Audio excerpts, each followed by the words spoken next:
is this? All right, we're recording. You sure? Yeah, I'm sure. Whenever you're ready. Oh, right.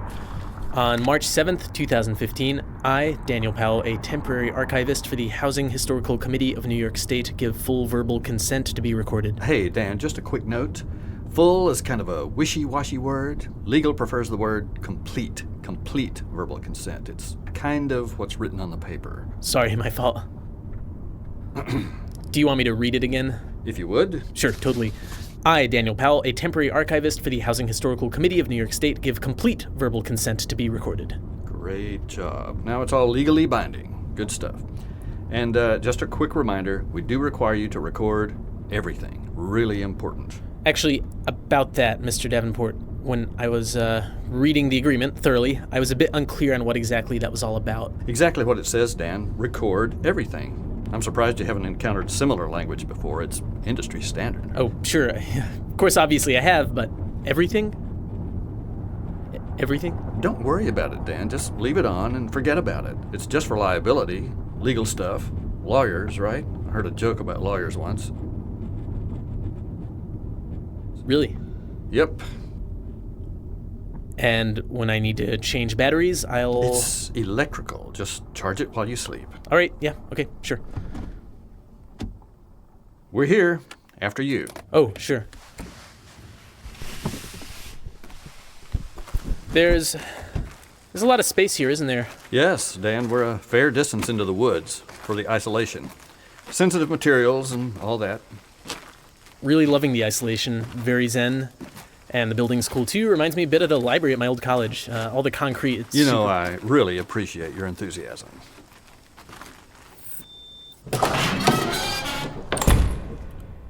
Here it is. This is your Sue's casa, your den, your living space. Just put your stuff here. You can unpack later. Oh, yeah, sure. I'll just put it on the bed. Standard twin. You brought your own sheets, right? Oh, no, I didn't know I was supposed to. Oh, it doesn't matter. Just use a blanket or something. You're a trooper. Pantry's through here. Right by the stove and microwave. That's, a lot of... Canned peaches. Yep, really nutritious, really filling, and hey, the company was able to buy them in bulk. Plenty of other stuff to chow down on as well. Oh, yeah, it's fine. I love peaches, and my girlfriend gave me a crock pot, so... I'll ask you if you still feel that way about peaches in a couple of months. Am I right, buddy?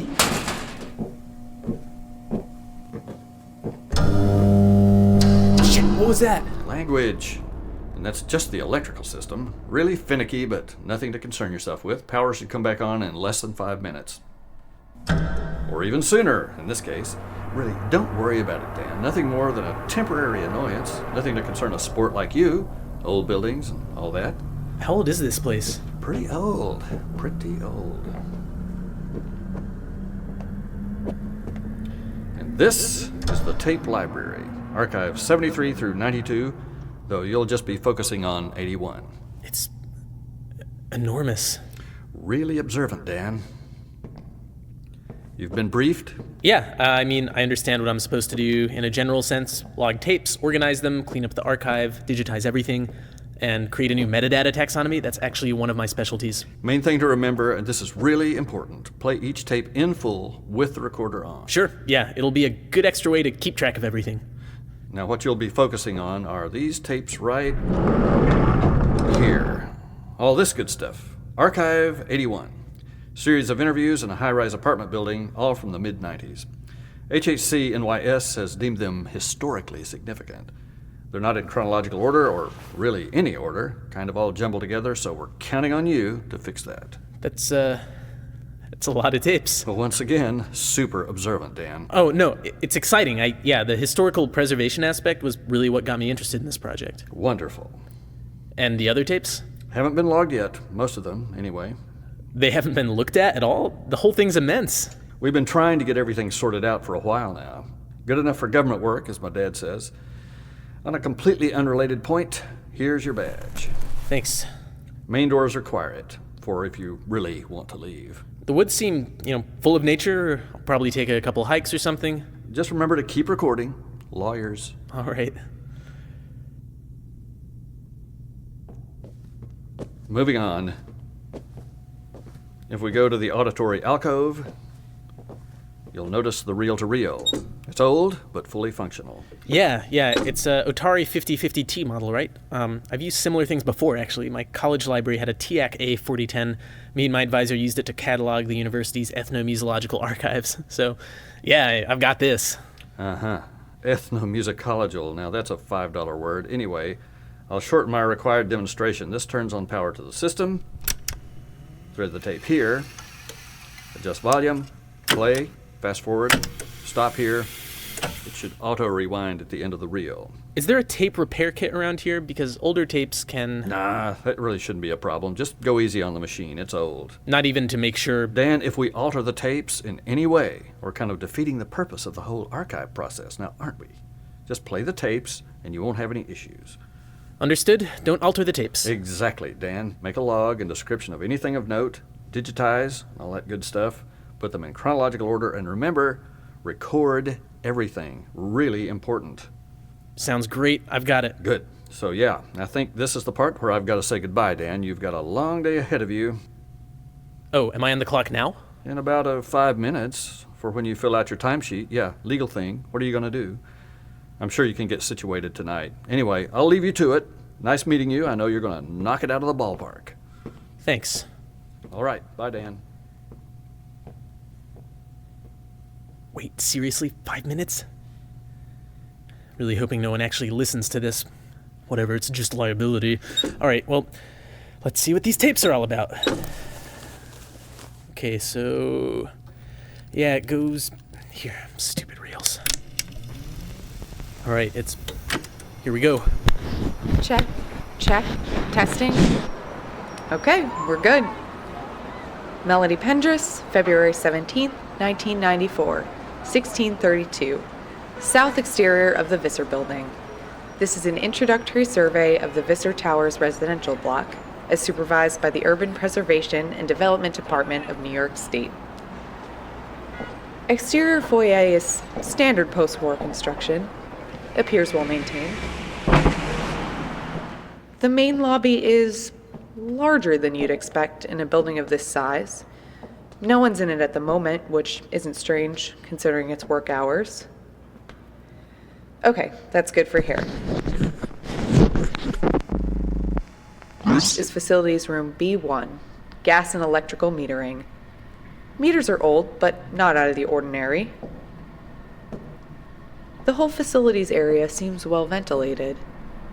Actually, surprisingly so. A lot less stuffy than my building's basement for sure. This is the first floor hallway. Conditions are fair, no windows. There are some stains on the wood, but nothing major. 6th floor. Plan seems to be the same on all levels. Guess it's time to say hello. Hello? Hello? Sorry to interrupt. I'm Melody Pendris from the Urban Preservation and Development Department. I just want to ask a few questions about the building. Sorry, I don't mean to bother. If I could just get a moment of your time? Wait, what the? Hello? Okay, what the hell? Hello? What are you doing? Oh, sorry, you surprised me. That doesn't matter to me. Well, what are you doing? There were some odd sounds. I wanted to see where they were coming from. So you just decided to bother people in their apartments. I apologize. It looks like we got off on the wrong Whatever foot. they were doing, I'm sure they didn't like to be interrupted. There appears to be an echoing effect on the 6th floor.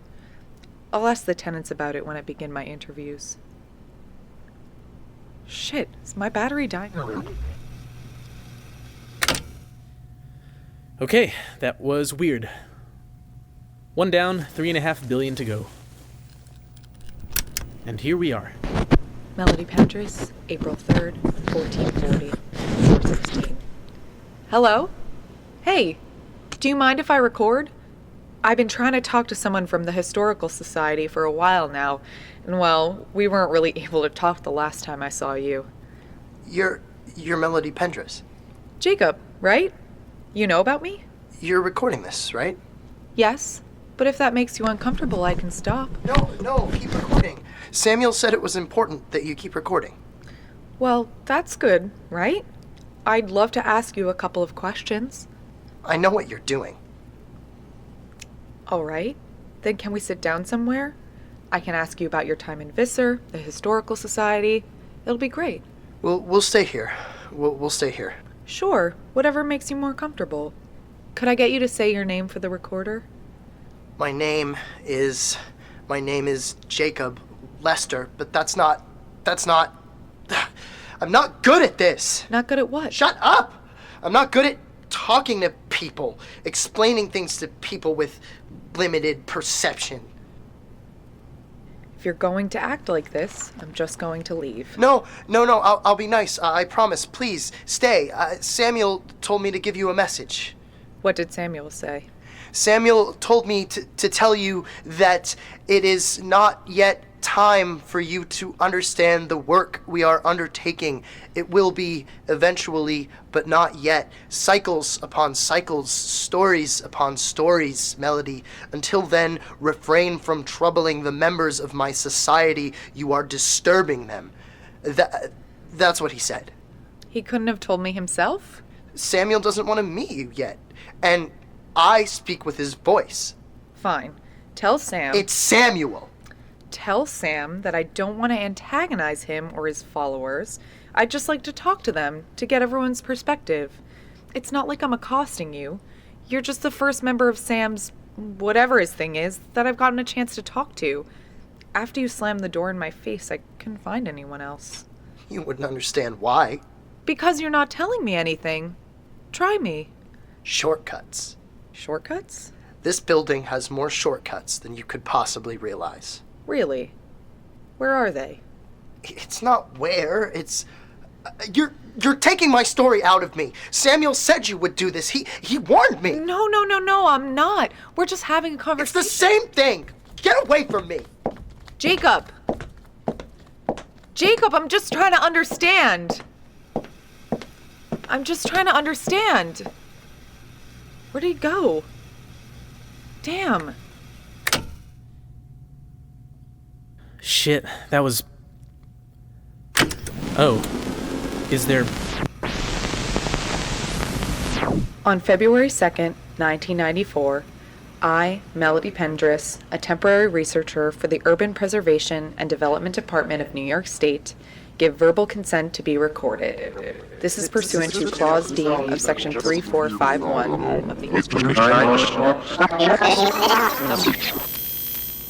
What? Melody Pendris, June 11th, 0233. Audio of equipment. Shit. Melody Pendris, April 1st, 0105. Audio of 14th floor hallway. Please, no. What the hell? Alright, there's gotta be some way to fix this. They can't seriously mean don't repair the tapes at all. I'm heading to the boiler room. It's growing hotter the further down I go. Samuel, he's going to be down there. He said he would, and he never lies. He's an evil, soulless psychopath. But he never lies. The architecture of this place, it's shifting. Something I noticed before, always out of the corner of my eye. Something else to ask Samuel about. I hope this works. If not, there's always my tapes. Someone can... Well, best not to think about it. Samuel's going to... Okay, we're almost down there. Damn it. Okay. Did that reality of what you were doing even cross your mind? What are you doing to her? Wealth, power, it's all very boring. Not like you were driven by something far more interesting. Shit. No. Okay. God damn it. God damn it. And now I can't even see. Okay, shit. How do I turn this back on? Do I just wait until it turns back on naturally, or...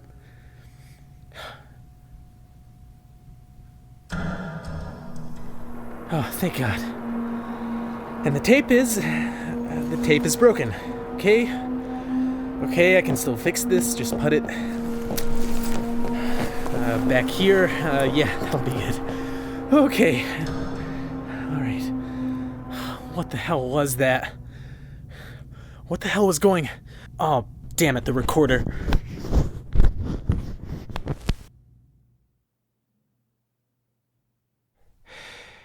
Hey, my name's Mark Solinger. What you just heard was a small portion of the audio that my friend Dan Powell sent me.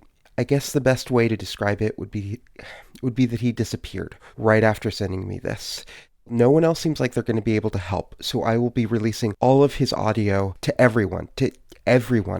If you know anything about Archive 81 or what's happened to Dan Powell, please email me at archive81podcast@gmail.com. That's archive81podcast@gmail.com. And if you don't, just tell all your friends about the podcast. Leave a review on iTunes. Visit our website, archive81.com. Just get the word out. I really need to know what's happened to Dan. Okay, thanks.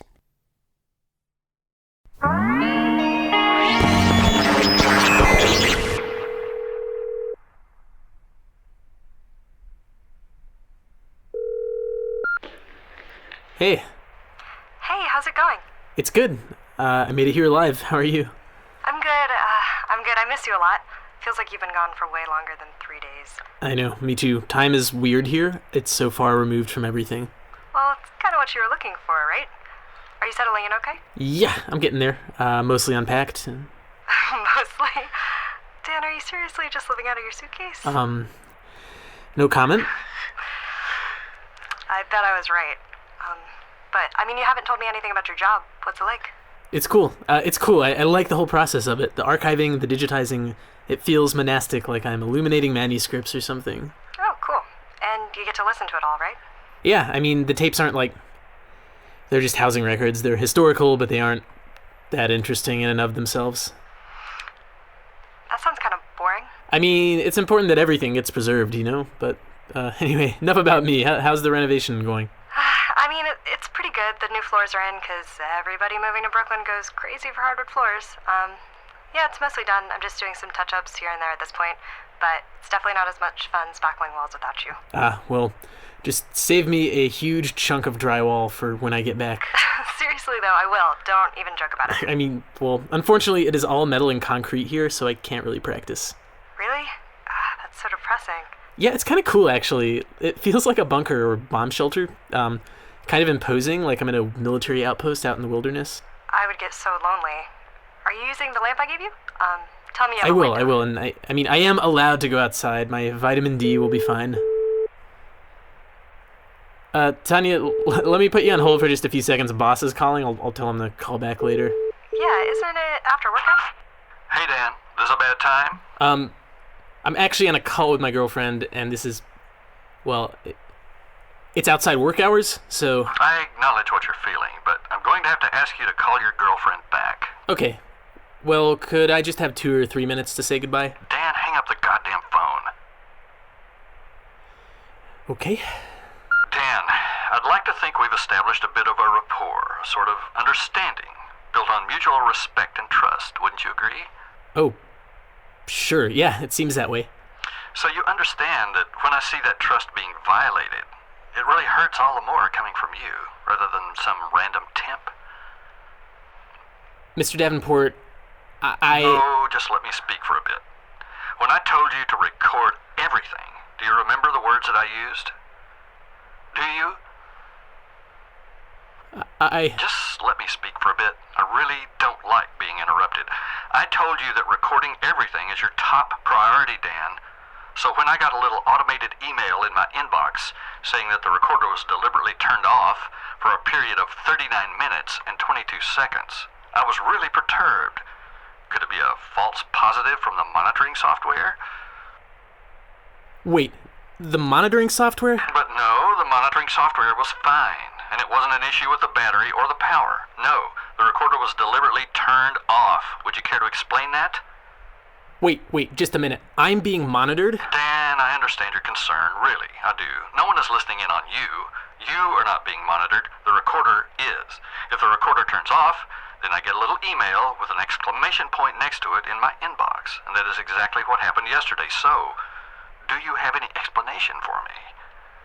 I don't know, it was a mistake. You see, the reason that I get a little email with an exclamation point is that if the recorder is off, then we're open to a whole host of liability and legal issues. If the recorder is off, and, well, I'd really hate to think this of you, but you could be doing anything.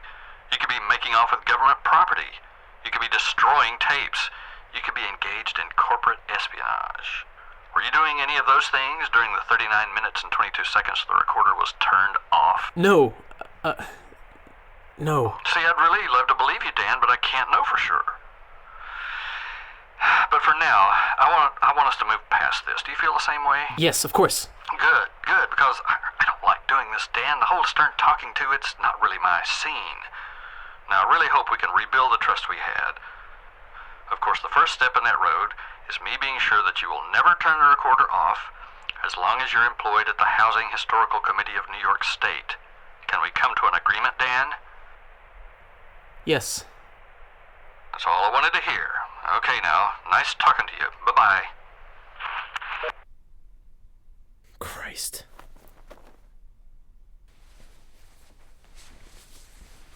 Well, shit.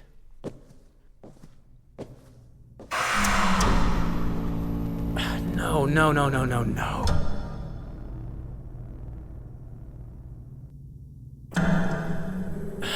Stupid old.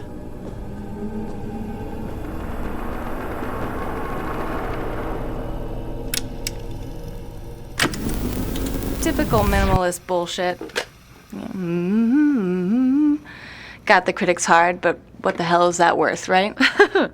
I started the recording, if you don't mind. Hell no, go ahead. I appreciate that. Melody Pendress, February 20th, 1840, floor 6. What did you have for breakfast today? Lucky Charms. They're magically delicious. Sound good? Actually, could you tell me what time you got up? Okay. Around 1 or so. You know, night owl. I do my best work when the whole world's asleep. You sound great. Could you tell me your name? Tamara Morris. Thank you. How long have you been living in Visser? Couple years. 2 or 3. Oh, shit. It's been a while. And why did you decide to move to Visser? It's cheap. I wanted to stretch the grant money out as long as possible. Probably should have moved to Wisconsin, somewhere with dirt, but I can't write surrounded by nature. Anyone who says birdsong is beautiful is lying. It's just screaming. It's horny birds screaming. Tell me a bit about what you write. I write opera. Oh, interesting. I'm sorry, all I know about opera is the fat lady with the... Yeah, the fat lady in the Viking helmet. Sorry. No, it's all right. Wagner's the dude you're thinking of, and he's awful, racist as shit. The opera I write is more, You can take your time. This is gonna sound super pretentious, but whatever. The opera I write is more real, full of objects and flesh. I like to use sounds you'd hear on the street, everyday sounds, to pave the road between the ear and your vocal cords with wider lanes. Music that doesn't sound like music until you get to this point where it does. Are you following me? Yeah, I get that. People always say that, But okay, I'll show you.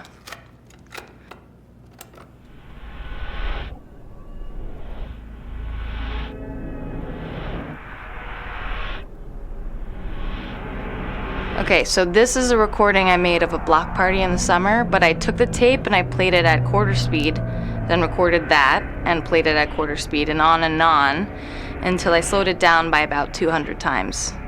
If you listen close, you can almost hear the band. It's unique. Yeah, I know it's difficult to listen to, but see, that's the point. Now, what's supposed to happen is the song should play on the stage with these hooded figures dressed in all black, and they're supposed to move so slowly. So it's almost imperceptible, right? In the stage notes, I asked for one of the figures to hold a knife, but all the directors have ignored it because they're fucking cowards. The opera ends when the audience decides to leave, you see? Ah. Yeah, whatever, it's an early work. You want to hear something else? Sure. Nice to play for someone that isn't an art critic. What is this? Me being hit. The actors are seated at a table. It's like a party, you know? They're all laughing and joking, but they're all kicking each other hard under the table with boots. The whole thing is called dinner party music. Oh. It's all right. It's not for everybody. Okay, just one more. I promise. What's this opera called? Purgatory. It's a cast recording. The whole thing happens in complete darkness. I choreographed the whole thing with a former teacher of mine, this modern dancer from Argentina. Had to stop performing it when the union picketed it. What'd you think? I really don't know. I feel a bit dizzy after listening to them. Yeah, they have that effect. It's intentional, though. I'm into giving people a new perspective, you know what I mean? Okay. So, Tamara, tell me about your experiences living in this apartment building. I mean, it's fine, right? Don't go on the 8th floor unless you want some really insane drugs from the club kids. Avoid the historical society because they're weirdos and who cares about what they get up to. But, I mean, it's not like I really care about the whole thing, right? You don't? Not when I'm working on my magnum opus. Oh, tell me about your magnum opus. Magnum opus. Worst phrase in the world. Even if it weren't the name of a goddamn condom, it would still be phallic as hell. Yeah, I bet you impress every other dude in the locker room with your big swinging magnum opus. But it's not finished yet. Just a rough draft. Sorry, I know I said I wouldn't play anything else, but... No, I want to hear it.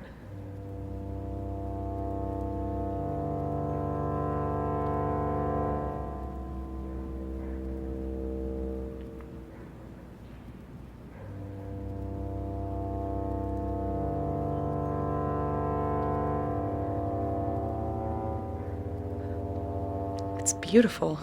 Shocked? No, I just It's fine. I moved here to write it. I was having these dreams, all set to music that I would forget as soon as I woke up. I've been trying to bring the music out, you know, into the waking world. It's easier in Visser. The place has good energy. So what's this piece called? What's it about? I don't know what it's called. It's about. I'm interested in the totality of human experience and how difficult that is to stuff into a narrative. The ideas can't be expressed in language. How something greater than a story can shift the way we see the world, like calling someone by a wrong name so many times that it becomes the right name, so that they believe it. The idea of the piece is to create music that can demolish barriers and to get people to build their houses with the debris. Are you starting to feel nauseous? Yes. This song isn't close to being finished, but when it is, it'll be beautiful and true. It'll change the world. I think I should get... Bit disappointed, but yeah, probably for the best.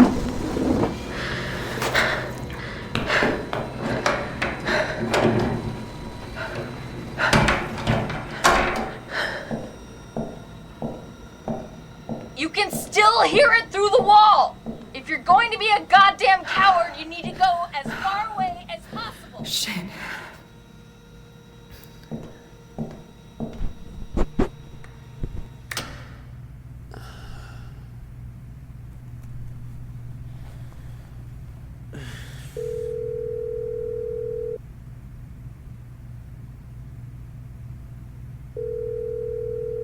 Tanya Molova is not available. Please leave your message after the tone. Hey, Tanya.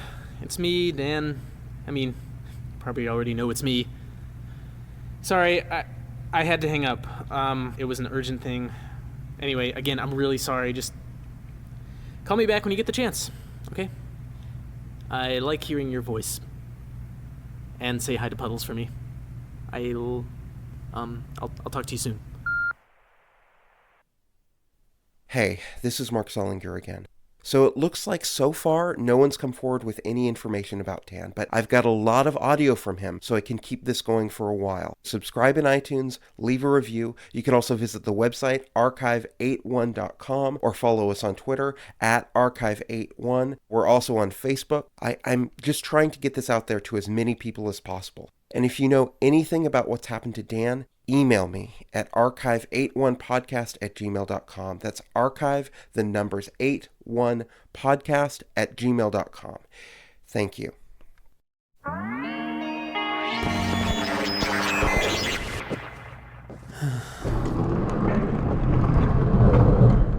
Damn it, how hard would it have been to just put them in order from the start? Ooh, here's the tape. I'm going to clearly label it and put it in its proper place. It's called file management. And I'm talking to myself. Cool.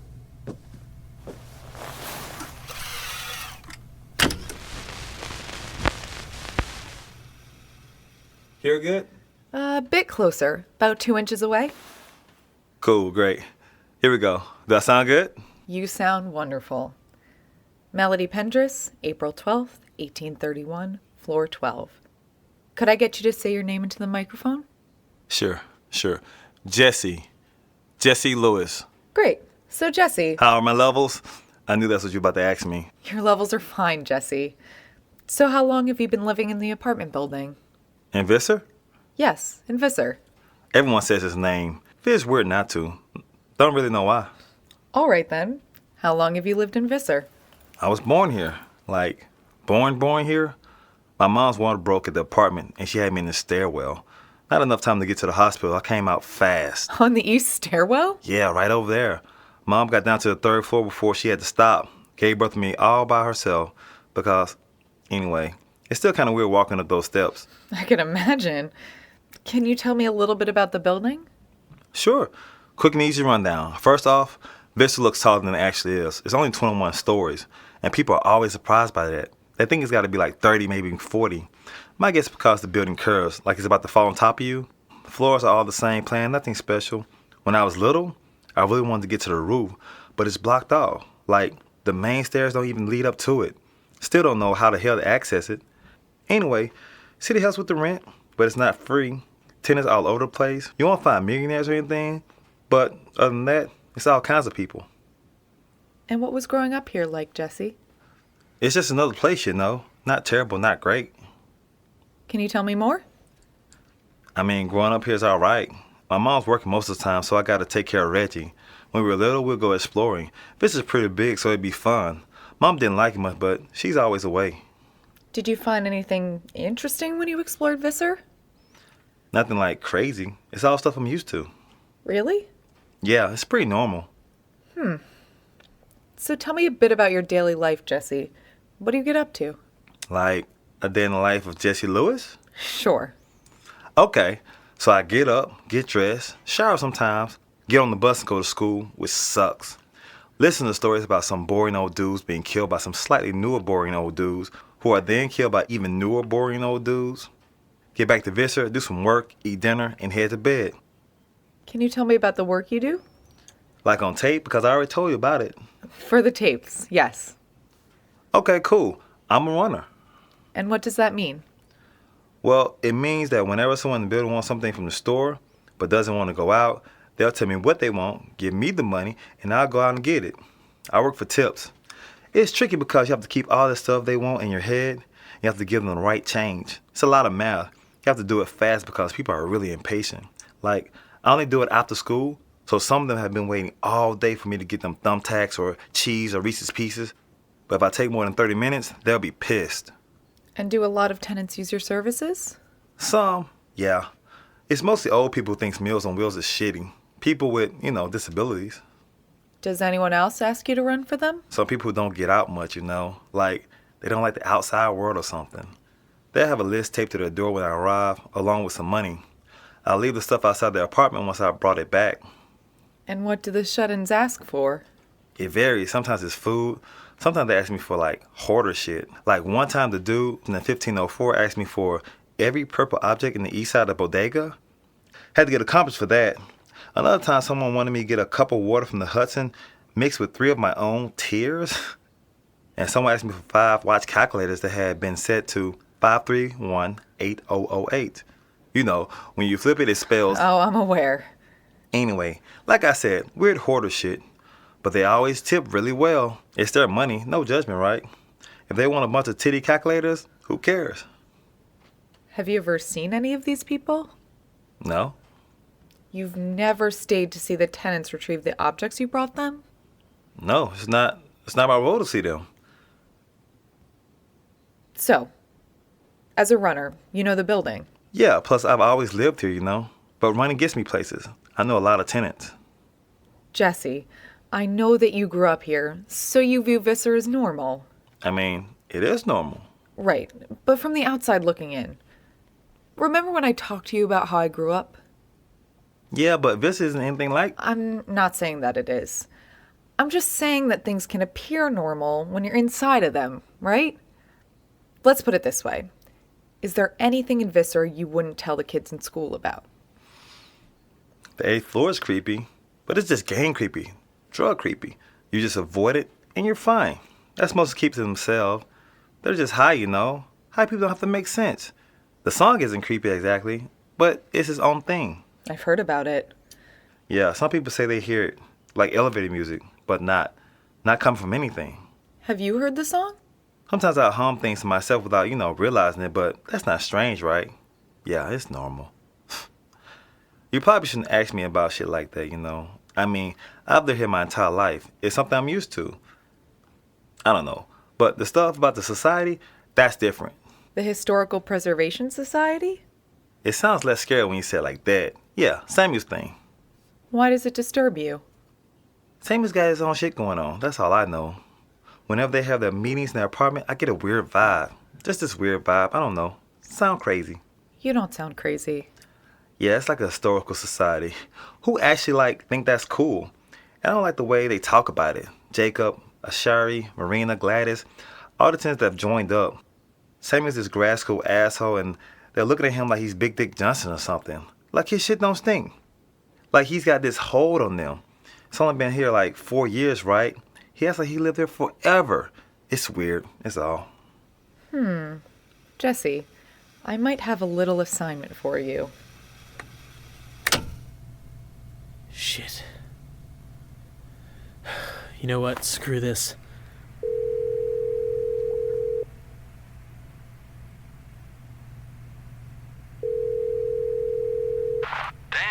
Dan, it's always really great to hear from you. What's on your mind, buddy? Mr. Davenport, I appreciate you giving me this job and everything. And I'm enjoying... All right, Dan, no need to kiss my keister. Tell me what's up so we can work on a solution that helps the both of us. What the hell is up with those tapes? There is no possible way this is just a historical preservation project. There's something seriously weird with this shit. A dude that can vanish, shut-ins asking for tears, some sort of satanic boiler room. Dan, I'm going to have to ask you to calm down a bit. Hold your horses. Mr. Davenport, these tapes aren't normal. And if you don't give me an explanation for what's going on, well, I'll just pack up my shit, call a taxi, and leave. That would be breaking contract, Dan. I realize that. Dan, are you familiar with the multitude of studies that link poverty to higher rates of mental illness? I mean, sure, yeah. Then you'll realize that you might not want to take the narratives of these truly disadvantaged tenants at face value. They're all living in public housing. trying their best to survive amidst the crushing inequalities of city life. If some of their stories seem strange or questionable, then it's simply a manifestation of their altered thought process. And of course, drug use is unfortunately common in these low-income environments. You understand what I'm saying, of course. Sure. That's one of the many reasons we're interested in preserving these tapes. We're fascinated by urban poverty, and this is such a wonderful record of that lifestyle. It would be a shame for these people's experiences not to be shared. They're almost like, you like NPR, don't you? They're like these little radio documentaries, the uplifting ones. What were they called? It doesn't matter. Can you... I guess I'd just be more comfortable if I knew more about the tapes. Like, who is Melody Pendris? I'm not really familiar with her. Is she the interviewer? Yeah, she's the one asking the questions. She knows her shit, or seems to at least. Seems like you got a bit of a crush. Don't worry. Your secret's safe with me.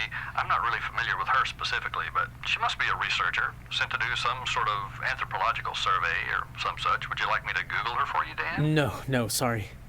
All right. I'm really glad we resolved this little issue. You're not going to go leaving the archive now, are you? No, I'm good. I'll be staying here. Of course. You have a limited term. There's an end date to all of this. And I really wouldn't want you to break contract. Then we'd have to get all lawyers involved, and it would become this whole thing. I really don't want this to become a thing, do you? No. Good stuff. All right, Dan, I'm going to say goodbye. Why don't you go do what you do best and archive some of those tapes for us, okay? Goodbye.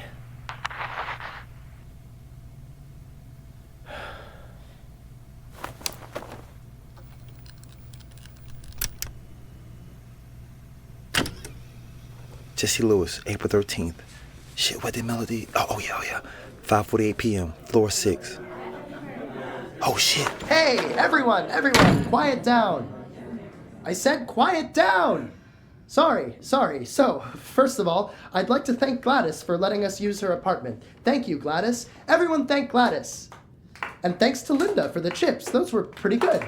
Could have used less salt, but I've been talking too much, sorry, so, welcome to the bi-weekly meeting of the Visser Historical Research and Preservation Society. Save the applause for Samuel, guys. Last meeting's minutes. Carl brought some great photos of Visser in the 70s. As we'd have said 20 years ago, groovy. We discussed the damage being done to the 8th floor and explored possible solutions. Alexandra expressed a desire for the society to collect membership dues, but this proposal was voted down because it was a terrible proposal.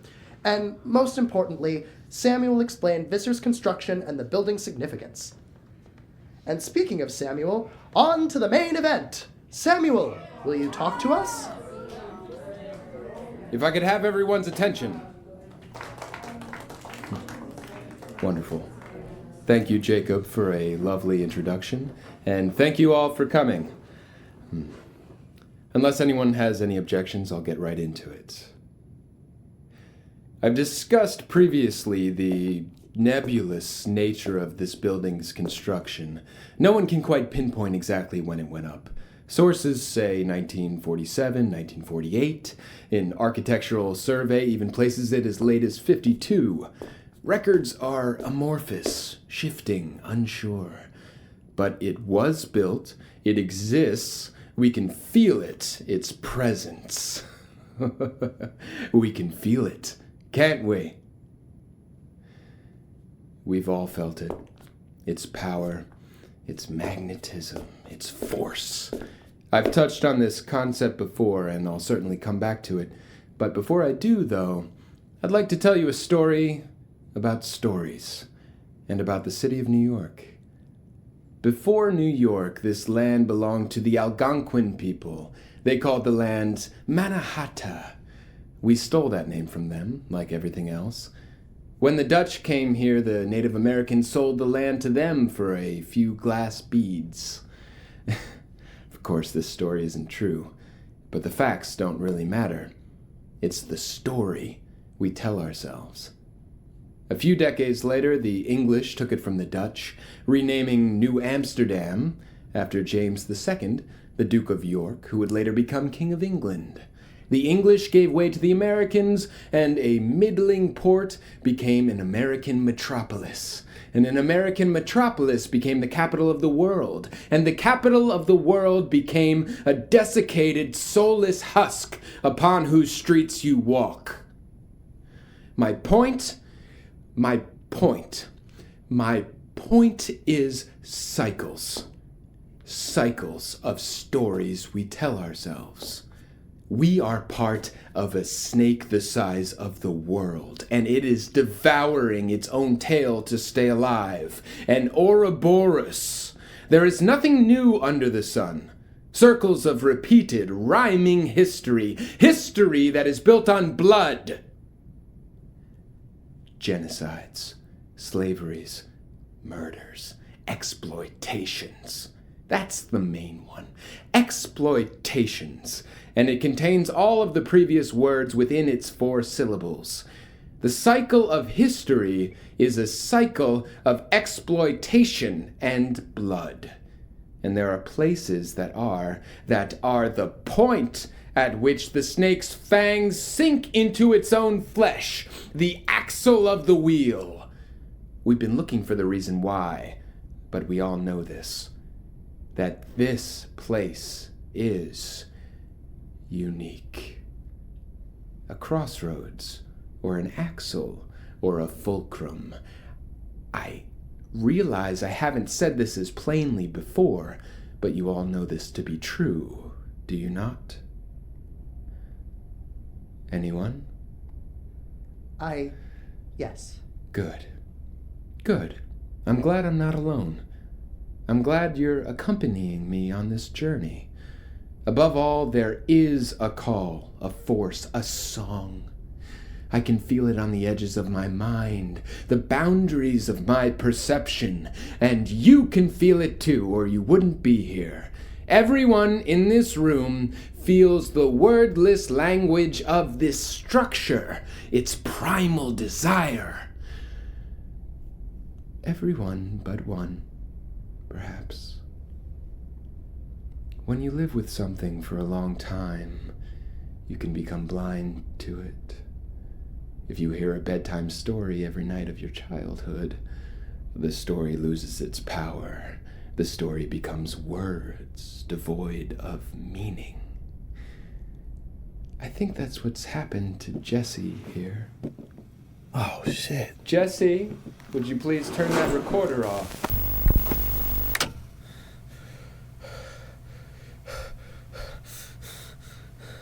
Damn it.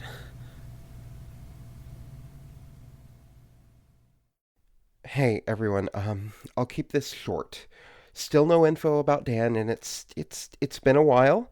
So try and get this out to as many people as possible. That's really important. Tell your friends, leave a review on iTunes, follow us on Twitter at Archive81. We're on Facebook. We've got a website, archive81.com. And if you know anything about what's happened to Dan, email me at archive81podcast@gmail.com. Okay? Okay. Bye.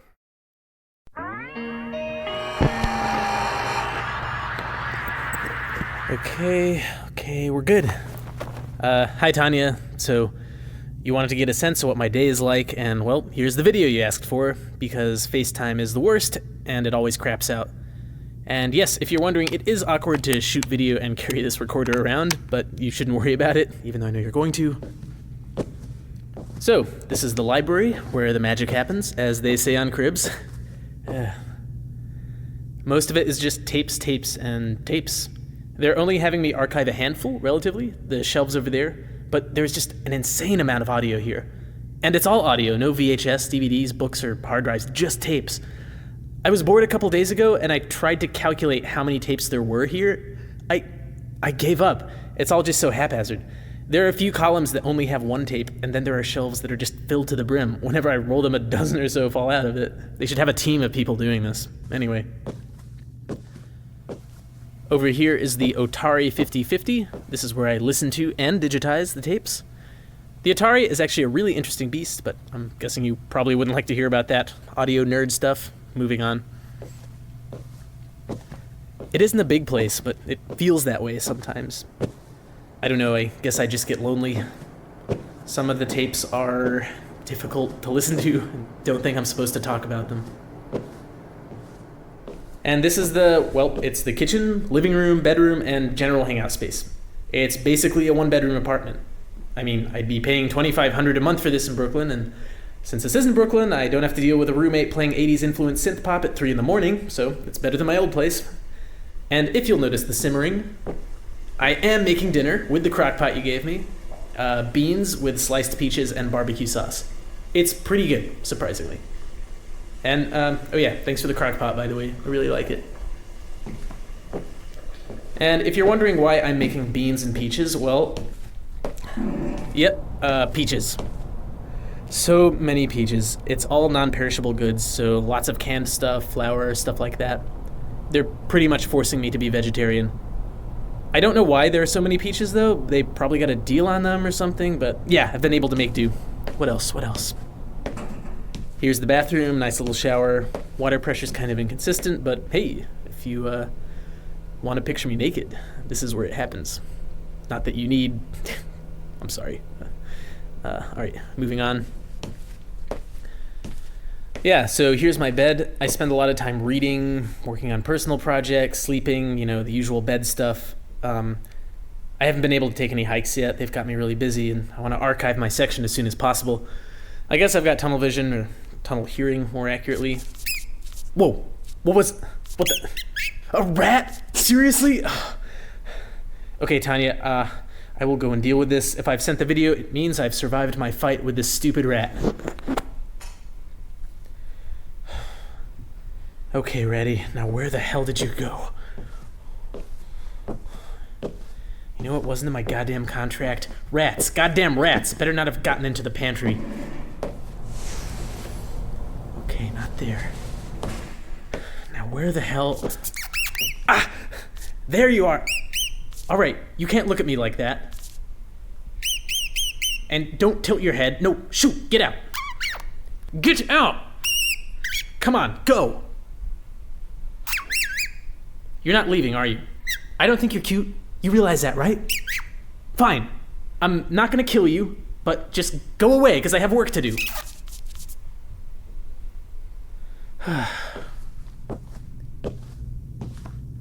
Damn it. There should be some actual borders between Archive 81 shit and the rest of the... whatever.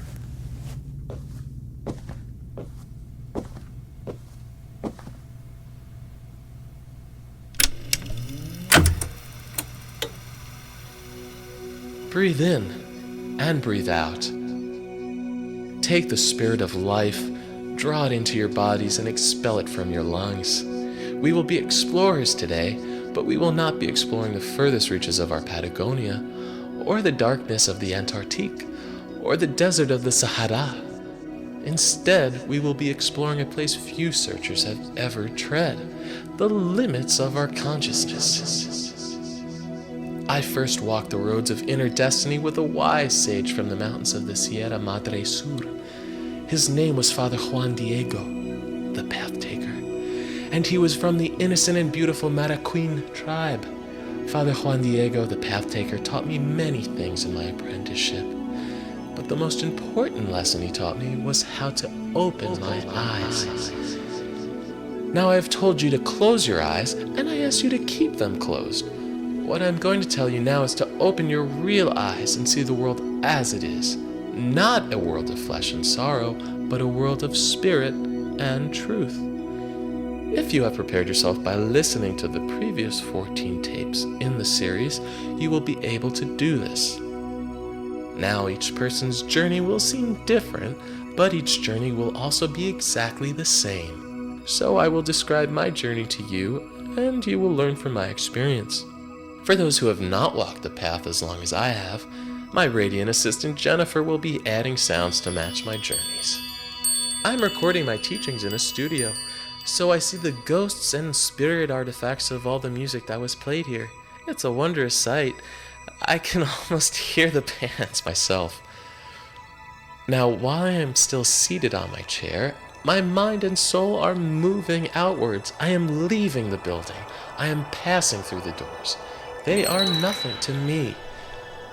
Now I am outside, in the courtyard. It is even more beautiful, more full of life than what fools call the real world. I see a bird. Its feathers have so many colors. It looks like a toucan crossed with a rainbow trout. If you could only hear its song. Perhaps it will be my spirit guide on this journey. I approach it. Hello, bird. The bird greets me in return but flies off. The bird is on its own journey and I must let him go. Now I am moving across the street. The street is less hospitable than the courtyard, but I keep walking. I am Carlos Orlando, a 9th level spirit master. Nothing can touch me here. I move towards the building. It seems tall, taller than a mountain. This must be where the path was leading me. I enter the front door. Speaking of spiritually realized buildings, here at the Potential Institute, we are trying to build a new facility in accordance with the laws of the spiritual and natural world. Your tax-deductible donations to this important project will truly... What the hell? Well, searchers, I am seeing a man with no face. He's telling me... Oh my god! What the fuck is that? What the goddamn fuck is that? Jennifer, turn the recording off. What is that? Oh my god!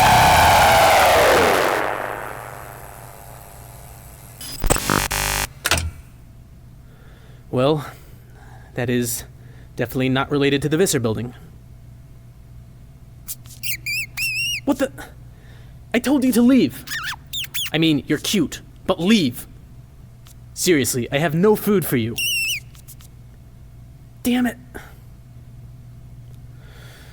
Okay, let's hope this works. Organizing tapes because people don't know anything about archive management, and singing to myself because it's been weeks since I've... Okay. Right.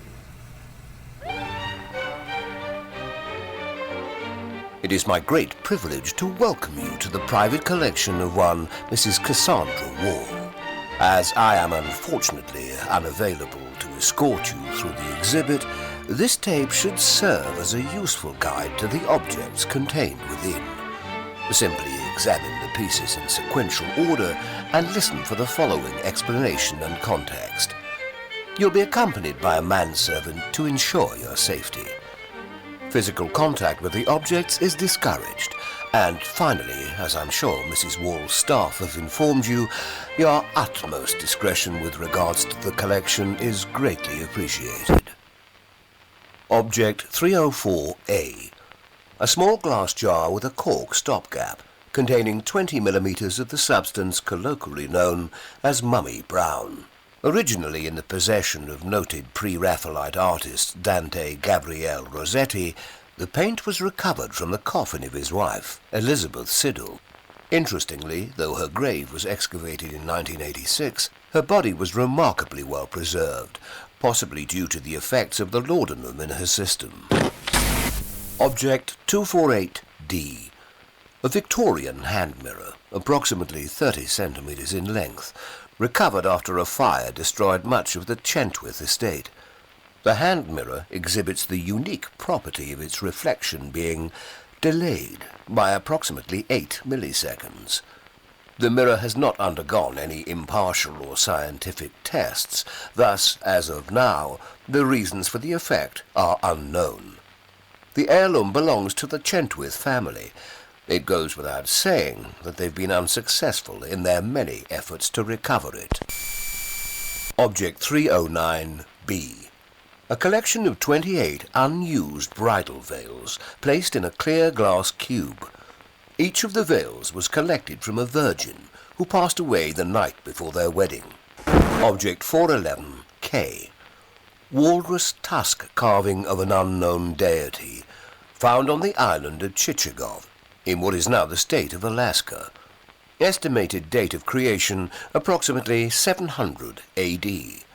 The carving depicts what appears to be a humanoid woman with gills and scales.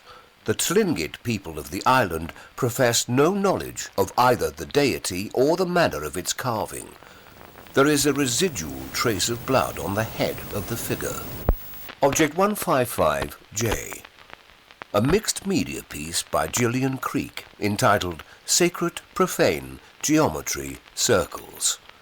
The artwork consists of approximately 80 detailed architectural blueprints of the Alfred P. Murrah Federal Building, folded into an origami sculpture depicting the Battle of Little Bighorn. The piece was obtained in 1978. Object unknown. We have been unable to catalogue this particular piece. Gazing upon it directly is difficult. The phrase non-Euclidean is called to mind. It might be advisable not to linger in this particular corner of the exhibit. Object 105C. A live canary in a gold wire cage. The canary, nicknamed Saint-Germain by the staff, has been in the collection for 38 years. Please do not feed the canary, as it appears to require neither food nor water. In all other respects, it seems to be an ordinary bird, though with an admittedly lovely song.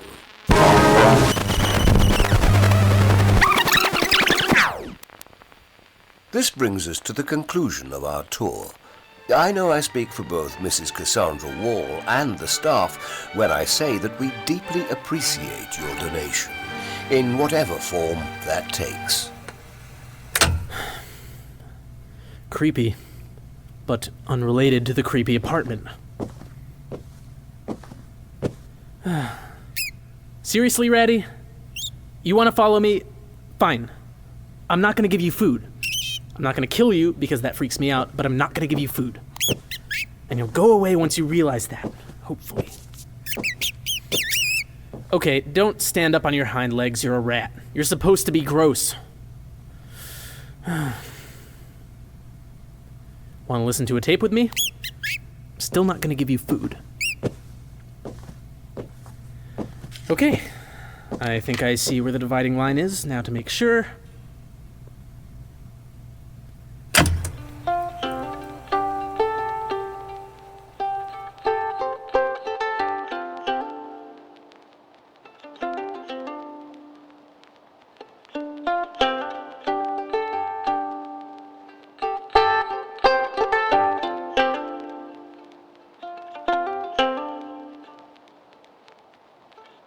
I am drawn to the wheel, drawn to the sound of the evening bell.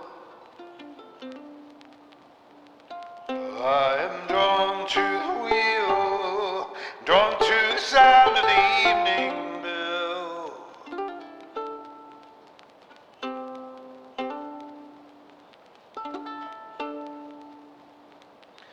Everything's underneath this old brown shoe. It's just the roof of hell.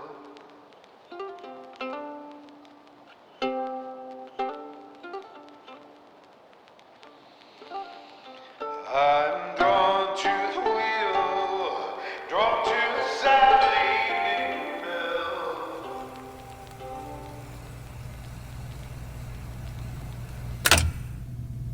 Did you enjoy the song, Ratty? Yeah, me too. I think that's enough tapes for today. What do you think, Ratty? You want some food? Come on. I should probably get out more, go hiking, but I don't know. It feels weird to leave. The tapes they're getting to me. I feel like this tiny cup left under a faucet, and the water just keeps coming and I'm overflowing. I know the tapes are weird, Ratty. I'm not stupid, but I don't think I can leave until I know what's happened. With the apartment, with Melody, there are 1,000 different stories trapped in these tapes, but there's only one I really need to hear. Does that sound cheesy? No pun intended. Mark would have gotten a kick out of that. So, I'm guessing you wouldn't be into peaches. I'll take that as a no, and you're in luck. The crock-pot will take a few more hours. Here's some chia seeds. You guys like seeds, right? Tanya gave them to me as a snack before I left, which is a great gift, Tanya, right? Want to watch a movie? No internet means no Netflix, but I brought a bunch of DVDs. I've got a Gear A and... shit.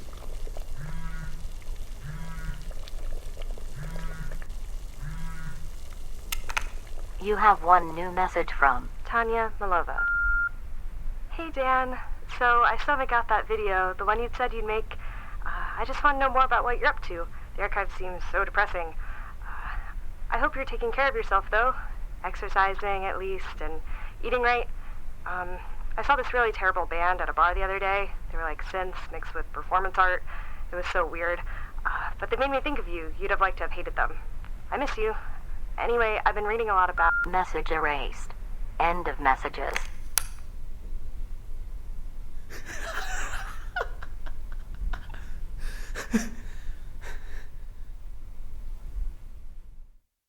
Hey guys, so nothing new to tell you. There's still a lot of audio to go through. I'm trying to bring you the most relevant portions of it. But if you know anything about anything, please email me at archive81podcast@gmail.com. And if you don't, if you could get the word out there, just please leave a review on iTunes, tell your friends, follow us on Twitter at Archive81. We're on Facebook. We've got a website, archive81.com. Just tell me what you think happened to Dan. Get the word out there, please. Okay? Thank you.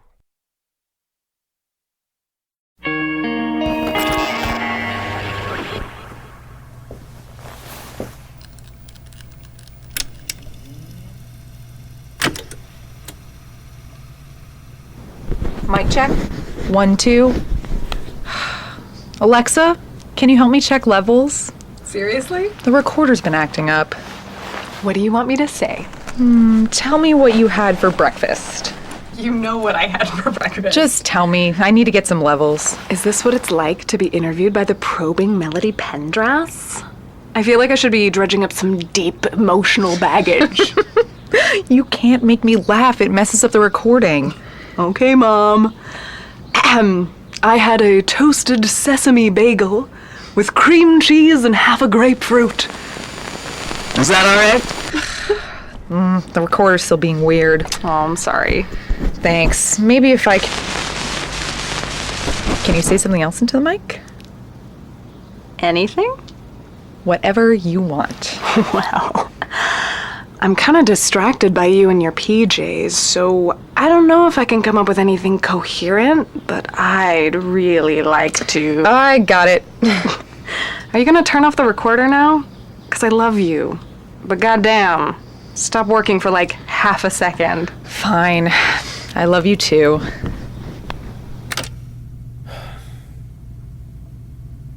Shit, what time is it? Oh.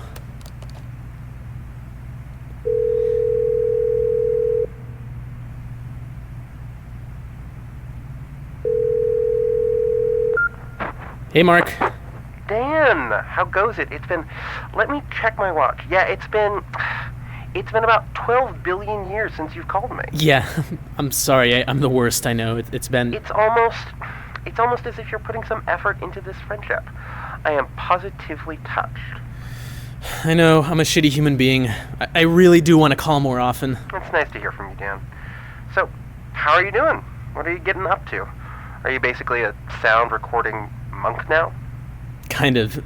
I'm not supposed to talk about what's actually on the tapes. Non-disclosure agreement? Yeah, in my contract, plus the whole, Big Brother thing. That's some NSA type shit. Yeah, well, the tapes are depressing, emotionally exhausting, but, other than that, it's just been... I've been slammed, work has kept me busy, God, I suck. Remember how I said this would be a great opportunity for me to work on my writing? Yeah, the novel. How's it going? About the same as it always goes. I feel you. Is it work, or the setting? The isolation? Probably a combination. Mostly the archiving. It's just a huge drain on my mind. Like you don't have the creative energy left in you? Yeah. Other than that, it's been alright. I've been reading a lot, watching a lot of DVDs, just turning into my parents. Oh, and I have a pet. This one rat showed up in the tape library, and he's been keeping me company. Seriously? Yeah, Ratty. Come here, Ratty. Yeah, he doesn't really respond to my calls yet. Ratty's a go where your heart tells you kind of rat.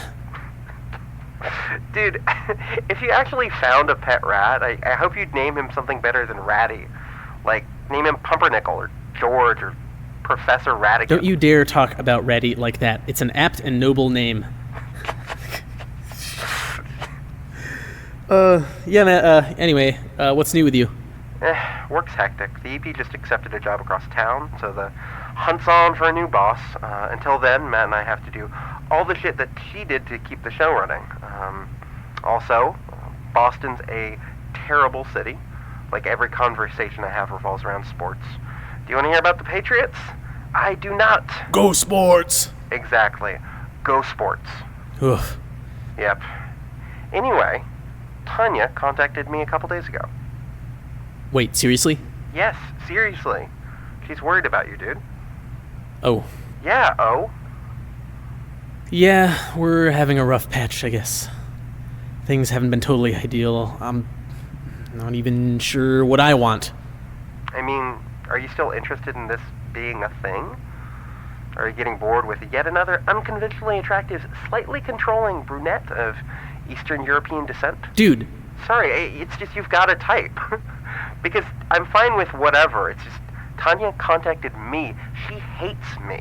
She thinks I'm the worst for some reason. But yeah, she thinks you're just going stir crazy.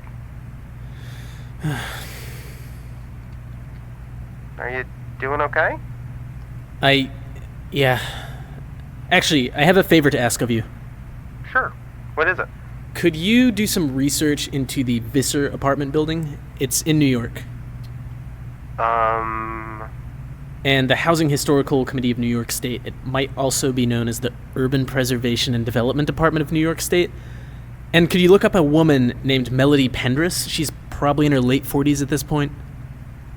If that's what you want, sure, I guess. Thanks. It's just, I don't really have the internet out here, and you're sort of a journalist. Sort of? You know what I mean, but, yeah, I'd really appreciate it. Okay. Yeah, of course I'll do some research. Let me just write this down. All right, Vassar? The Visser building. It's in New York.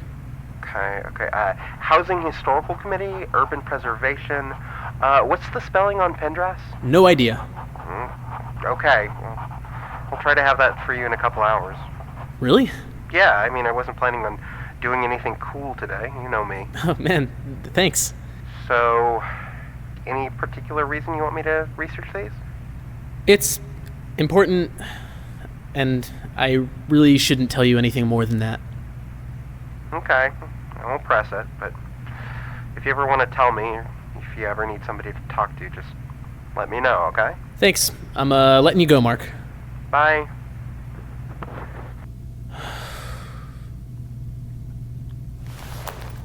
Alright, I think I've got a better idea of exactly where we're at. Melody Pendris, May 5th, 11:21, floor 1 monitoring room. Could I get your full name for the recording? John Smith. Really? It's the name I'm given. Fine. Can you tell me a little bit about what brought you to Visser? I saw an ad in the paper. And what was that ad for? Security guard. Good pay, free place, got the job. Did you have any experience in law enforcement before that? No. So what does your job entail? I watch the tapes. Could you tell me more? I sit here, I watch the security feed. If I see someone engaged in criminal activity or a tenant in distress, I report it to the proper authorities. And do you respond if a tenant is in distress? No. You don't respond at all? If I responded, it could open up management to liability. My job is to contact the proper authorities. Then do you make the rounds? No. Management feels this is a better use of my time. All right. What's it like living in Visser? It's all right. Can't complain. Have you ever noticed anything out of the ordinary here? No. Nothing strange at all? No. Do you know anything about the rumors of drug use on the 8th floor?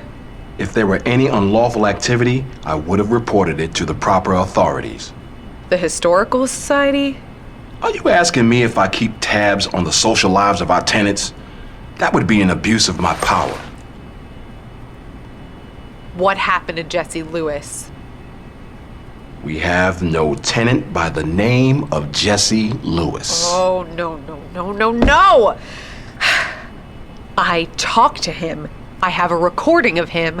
I remember him. Could you describe him for me? 17, African American, tall, looks like a runner, hyperactive, never slowed down.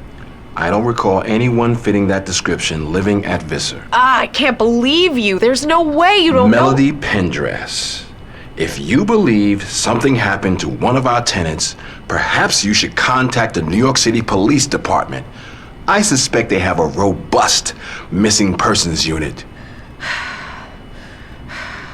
Perhaps Listen, God damn it! Floor 12. Could I get you to say your name into the microphone? Sure. Do you hear? Sure. Jesse Lewis. Jesse Lewis. I hear someone on a tape recording saying their name is Jesse Lewis. Perhaps you're hysterical. That is Jesse Lewis. Well, perhaps Jesse Lewis has a family.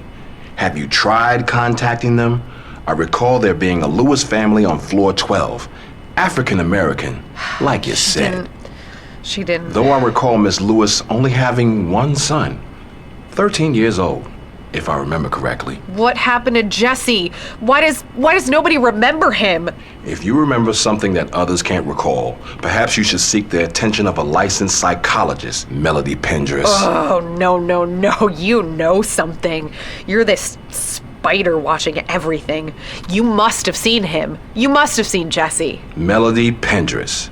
If you truly believed that you were the only person to remember a human being, that he was somehow wiped from our memories, then perhaps you should be concerned about what this great and terrible power could do to you.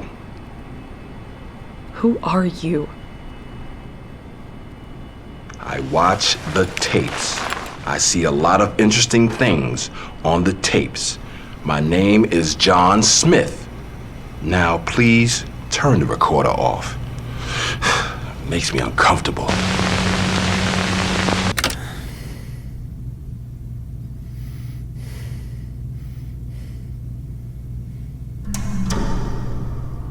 Oh, damn it. Am I gonna have to...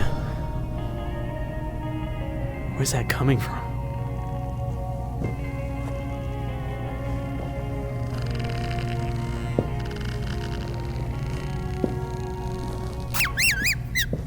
Ready.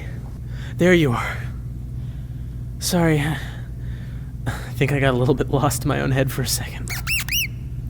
Did you like that peach cobbler I left out last night? Of course you did. Want to watch a movie? I could probably stand to see Troll Hunter again. You've got good taste.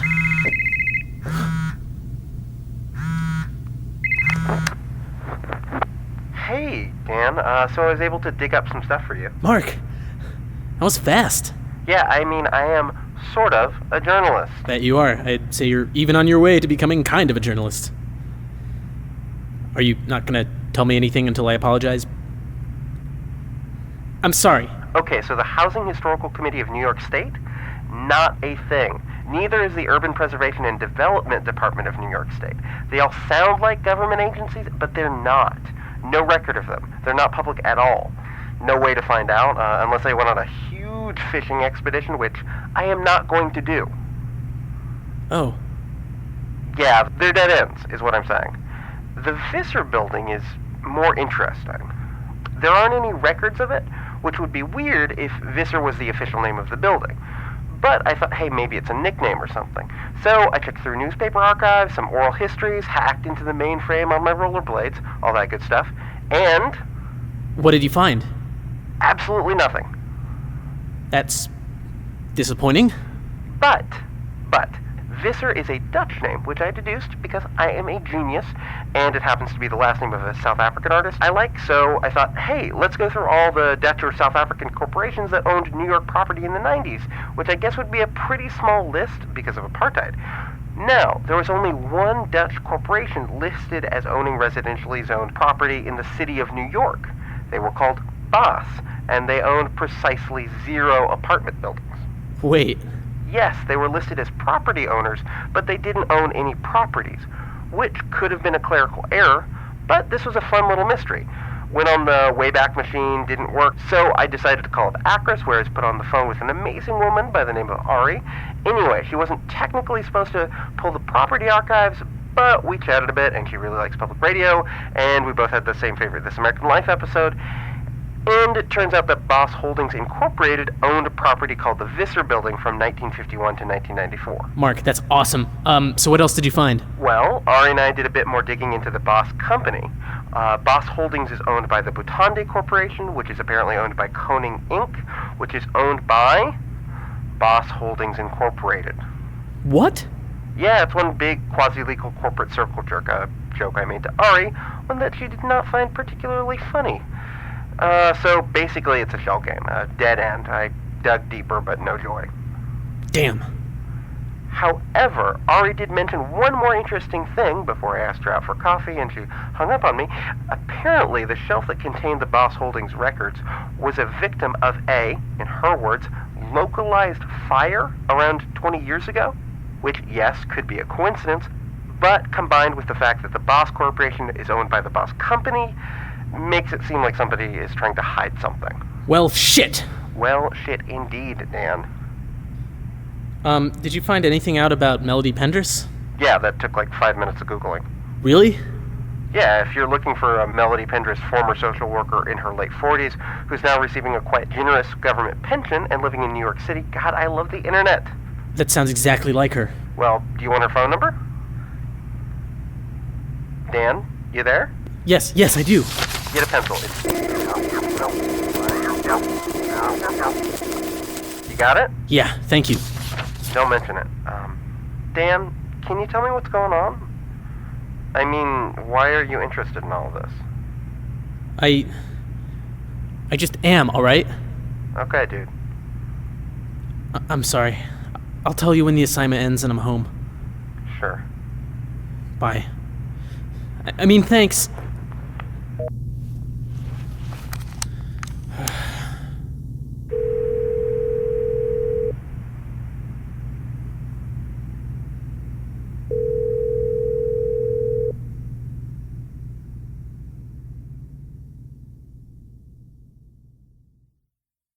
Okay, that was a difficult episode for me to put together. Yeah, I really don't want to talk more about that. You know the drill. Still haven't heard anything from Dan. And if you know anything, email me at archive81podcast@gmail.com. Leave a review on iTunes. Follow us on one of our social media sites. Whatever. Okay, bye.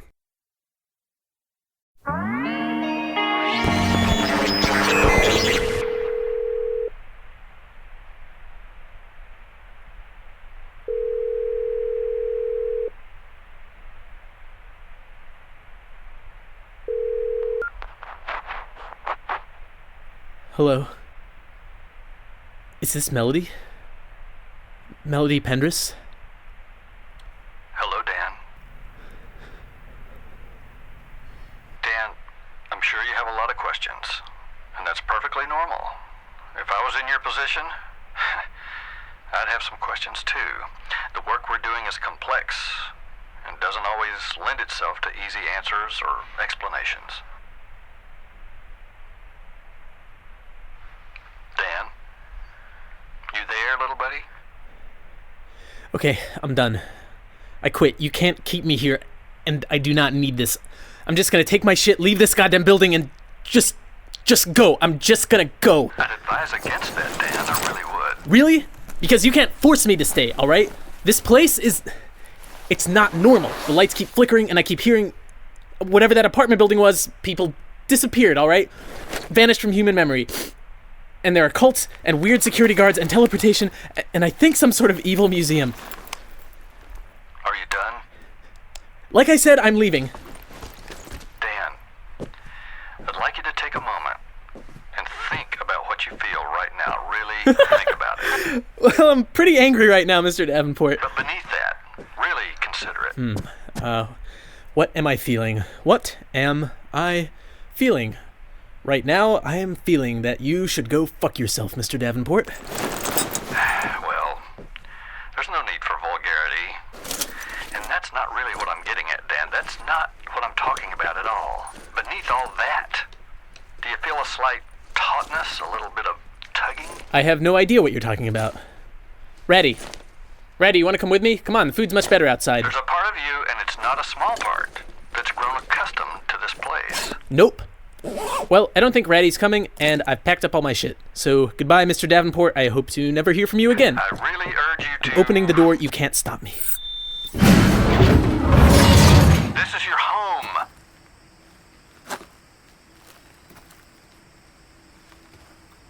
You feel it, don't you? A homesickness when you even begin to think about your life outside? Like strings are tying you to this building. If you don't feel this, if you have no idea what I'm talking about, then walk through that door. Nothing's stopping you. Just walk out. Away from the truth in this building. But if you feel the way I think you do, then close the door. We'll try and figure this whole thing out together. Just tell me what's going on. I'm still leaving after this, though. Of course, Dan. No one's forcing you to stay. You're just a valued colleague, and we'd hate to lose you. Why do I feel this way? I don't know, Dan. I really wish I did. Here's what I'm thinking. You're a natural storyteller, aren't you, Dan? Didn't you mention loving Radiolab or something in your cover letter? So when a natural storyteller like you hears something as powerful as what's on those tapes, you get invested. And because you care so much about what happens, well, it's difficult for you to leave without hearing the whole story. I don't buy into that. You know what? That's a completely reasonable reaction. Truth is, all I can guess is that God or the universe or the fate wants you to listen to those tapes, and it's probably tough to ignore a higher calling. The universe wants me to listen to those tapes. That's your explanation? Dan, maybe the way to look at this is not to try and probe down into why it's difficult to leave. Perhaps a better mindset would be to forget about the unusual aspects of your employment and just focus on doing your job to the best of your abilities. Kind of a Zen or Buddhist or something. You know what's in these tapes, don't you?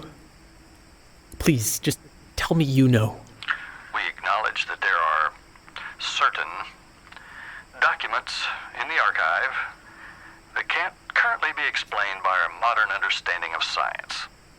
Yet another reason you're uniquely qualified, Dan. You're an artist, a storyteller. You can understand things on a really intuitive level without all that scientific mumbo-jumbo.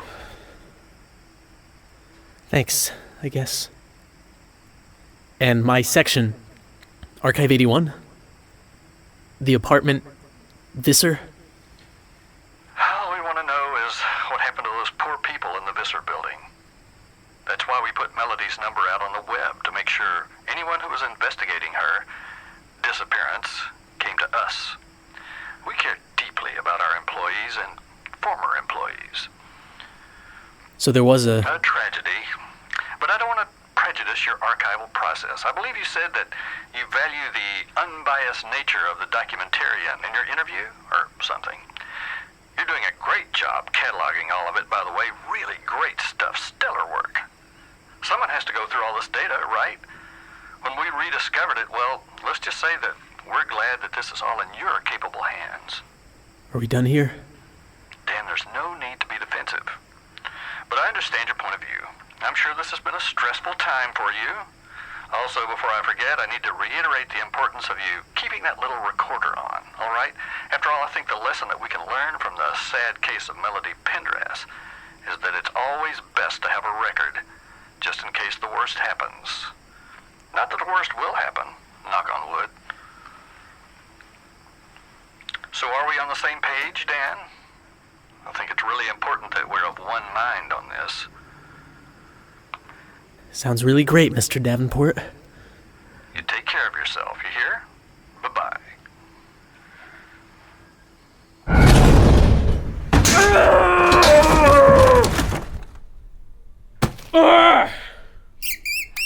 Ratty, I was starting to worry about you. I could have left you all alone.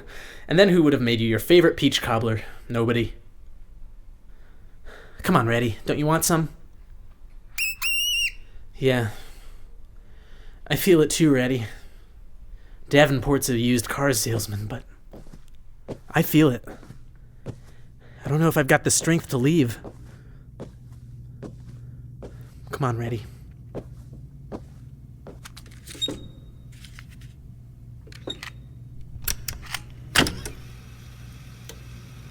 Melody Pendris, May 22nd, 1829, floor 5.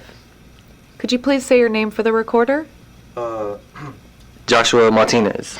Sorry, just a little bit of space between you and the mic. Yeah, sure. Do you need my name again? No, it's fine. Okay. So, Joshua, how long have you lived in the Visser building? About 5 years. Yeah, around 5 years. 5 or 6. And what made you want to move here? I had just graduated from high school, so I was looking for a place to stay, you know? And I was working at the loading dock with Victor. He was looking for a roommate, and he told me about the place. It's cheap, close to work. Yeah, pretty much it. Give me a sense of what it's like living in Visser. You just want to know about the freaky shit, am I right? Oh, no. I mean, I'm interested in... I'm not angry, okay? Like, I get why you're intrigued. This place is weird. I know that. Weird stuff is, like, sexy, you know? You get, like, fascinated with it.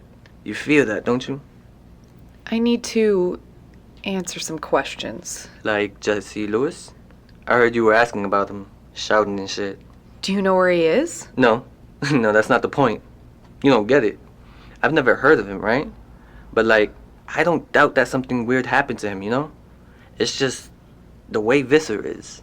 But that's... I'm sorry, Joshua. You just accept it? I mean, okay, like, think about it. Everyone avoids the 8th floor because there's this gang. Weird gang, but just a gang. Druggy. And there's a club that's kind of freaky. And there's a... How old was Jesse? 17. There's a teenager that goes missing. You know what that sounds like? Like normal New York bullshit. I'm not angry, okay? This is shitty, but everywhere is shitty. My friends are here, rent's cheap, it's close to work, like whatever, you know? I'm sorry if I was... Nah, I'm not angry, okay? And shit, I believe you with Jesse. Thank you. You want to try with Victor? Try recording? Would you and he be comfortable with that? Yeah, sure. You can try, I mean, it's the reason you're talking to me, and Victor always gets a kick out of it. Is Victor nearby? Couple doors down. I'd appreciate it. All right. Will you be surprised if it doesn't happen? If I'm able to record him? I mean, sure. You still don't think it's gonna happen, and that's fine. It's weird, but just wait. Victor, open up. What? Shit, looks like someone went over this with a magnet.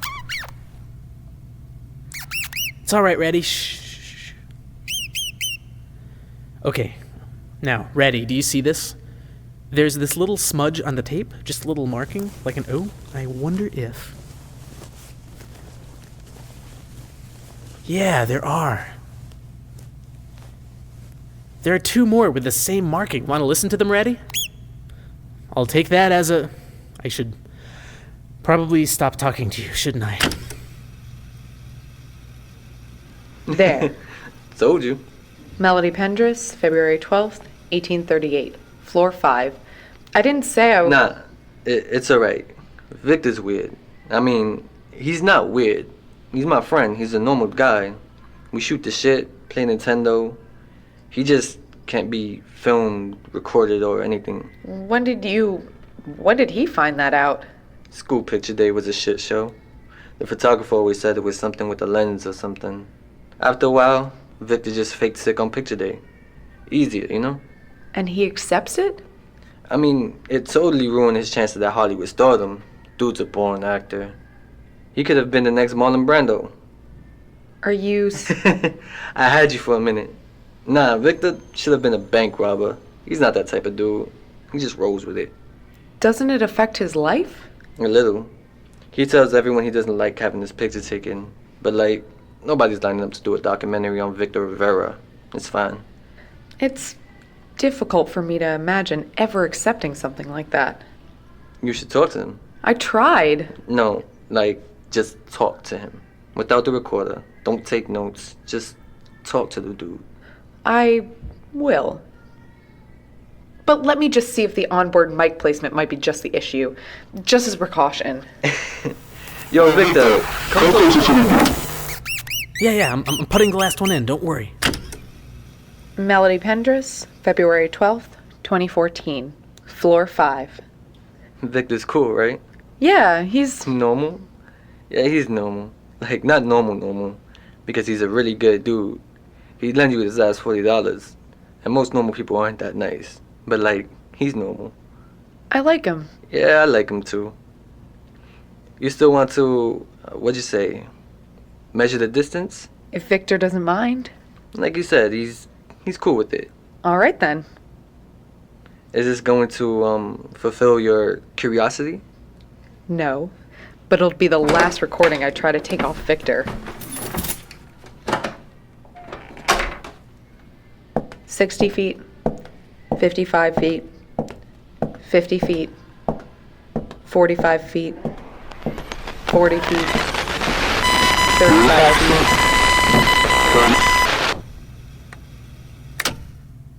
What do you think it is, Ratty? Magnetic fields? I don't want to think about stuff like that anymore.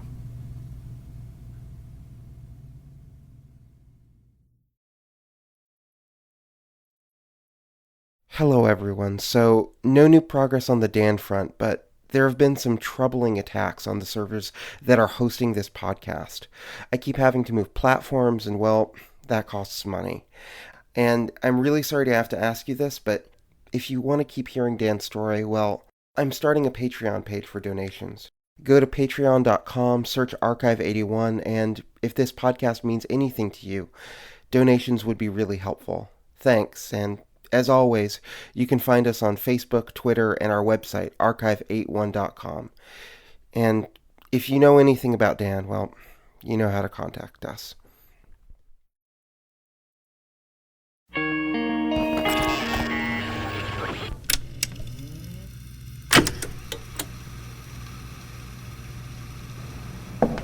Melody Pendris, May 17th, 12:14. Audio of second floor hallway. No song. Melody Pendris, June 3rd, 14:50. Audio of 7th floor hallway. No song. Melody Pendris, June 16th, 16:33. Audio of lobby.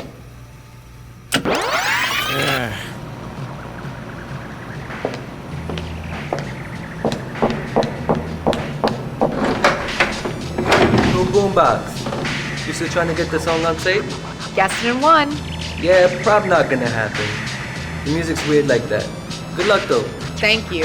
Oh, and Victor's hanging over by the Dwayne Reed, so if you don't want to ruin your tape. Thanks for letting me know.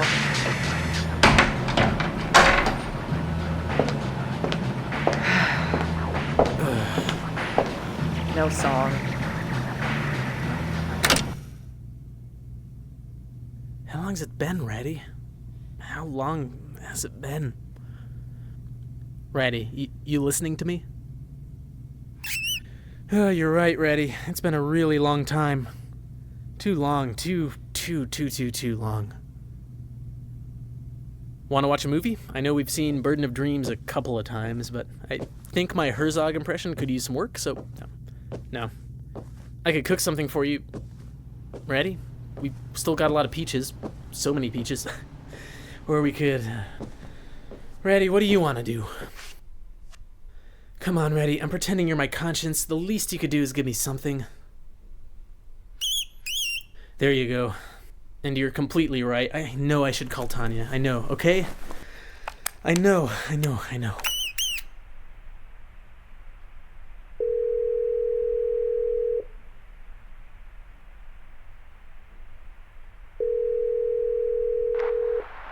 Dan? Dan, are you alright? Of course I am. Why wouldn't I be? Just, calling to check up. It's been ages. No calls, no texts. I must have left you 60 messages at this point. 48. I'm sorry. I saw the messages, then I felt bad for not calling, and then I felt even worse as they all piled up, and I didn't know what I would say. And then it became this whole thing. I'm sorry, it's just my stupid habit. I was really busy with work. But anyway, how's it going? What are you up to? Unbelievable. Completely unbelievable. You don't even have an excuse. Tanya, why are you worried? You knew I was eventually going to get back to you. I'm not going to just leave without explanation. Come on, remember that one time I almost said I love you? That was something, right? That was weird of me to say. I apologize. Oh my god. Dan, who are you? Please just... What happened? I've been listening to the tapes. That's really what this is all about. Dan, have you talked to your parents? Maybe, I don't know, tell your boss you need a little break? Something? No, Tanya, my job is very important. I don't expect you to understand, but it is. And let's just talk, alright? Like normal. How's work going? No. Please, what's your boss's name? I'll call him up for you, alright? You're really scaring me, Dan. I tried to call your company, but they said there was nothing that they could... I even talked to your shitty friends. Dan, just let me help you, alright? Okay, I think you need to understand the gravity of what I'm doing here. Dan. No. I'm gonna play you one of the tapes. It'll be something that's not too disturbing, just a bit strange to show you what I'm dealing with. What I'm beginning to understand. Dan, I don't want to listen to the tape. Please, Tanya, just listen to one. Just one, for me. I promise you'll understand after listening. Everything will become clear. Not this. Not... perfect. A little introduction to Visser. Visser? You'll see. Melody Pendris, July 23rd, 1713. 6th floor. Could you tell me your name? Craig Simmons. Could you talk into the microphone, Craig? Just look at me and you should be all right. Yeah, all right. All right, Craig. Let's start at the beginning. When did you move to Visser? No. Cut the bullshit. I don't have the time. Mr. Simmons? Ask me about the faces so I can do what I need to do. All right. I won't keep you. Tell me about your unique relationship with faces. How many people do you see a day? 100, 500, 1,000? I'm not sure. I guess it depends on the day. I work at Grand Central at one of the ticket booths. Last time I counted, I saw 1,845. I have to get a good look at them, A really good look, like 15 seconds continuous. It only works if I get a good look, or I'd just stand by the clock and look at everyone. Wouldn't even be an issue. I'm trying to get my average up to 2,000, trying not to get so many repeats. I'm trying to get a job in an airport, more tourists, less business travelers. Lots of the same people ride the train. It's a loop for them, salespeople and marketers. Why do you feel the need to see so many faces, Craig? It's random. It doesn't matter how long I spend with another person. I don't know the reasoning behind it. No idea. For the first few months, I tried to figure it out, logic my way through it. Useless. Okay, I'm dancing around it. I realize that. Okay. Every day, one of the faces disappears. It becomes blank, like old stones in a river, worn out. Can you tell me more about what the faces look like? Flesh masks. No features, no eyes, no nose, no mouth. Nothing. Just the color of their skin, and it's all just a little blurry. I don't know, it's difficult to talk about. And how do you feel when you see one of these faces? Creeped out. It's creepy, right? Someone without a face. But, I can't let it bother me. I've just got to treat them like normal. They are normal. At first I thought it was like some alien shit. Have you seen They Live? Sorry. Oh, well, Rowdy Roddy Piper, the main character, he can see aliens, with magic sunglasses, and they appear like these gross skeletons. At first I thought that's what it was, like I was finally seeing the aliens. But then I talked to them, and they weren't aliens, just normal people. It wasn't them, it was me. Because why would it always be one? And of everyone I see in a day, it's always one new person. Have you ever had someone you were close to lose their face? This was around a year and a half after it all started.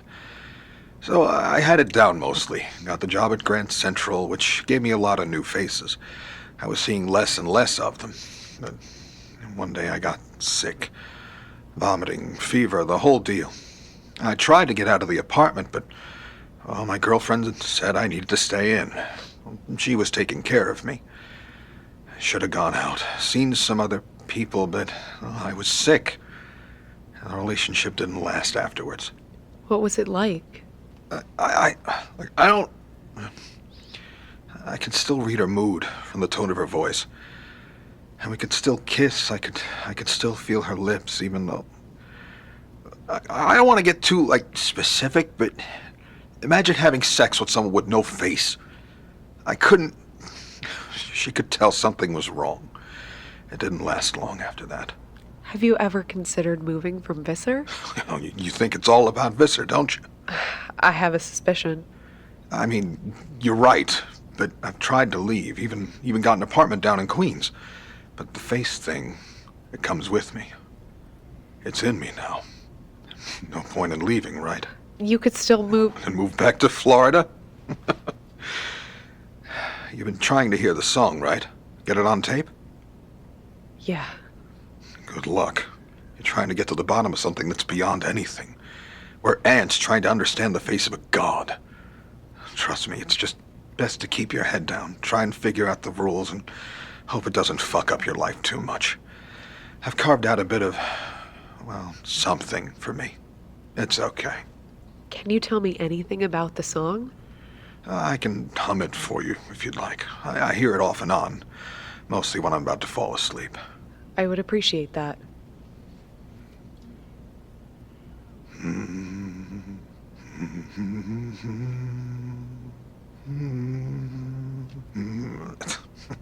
It doesn't get it across, but there it is.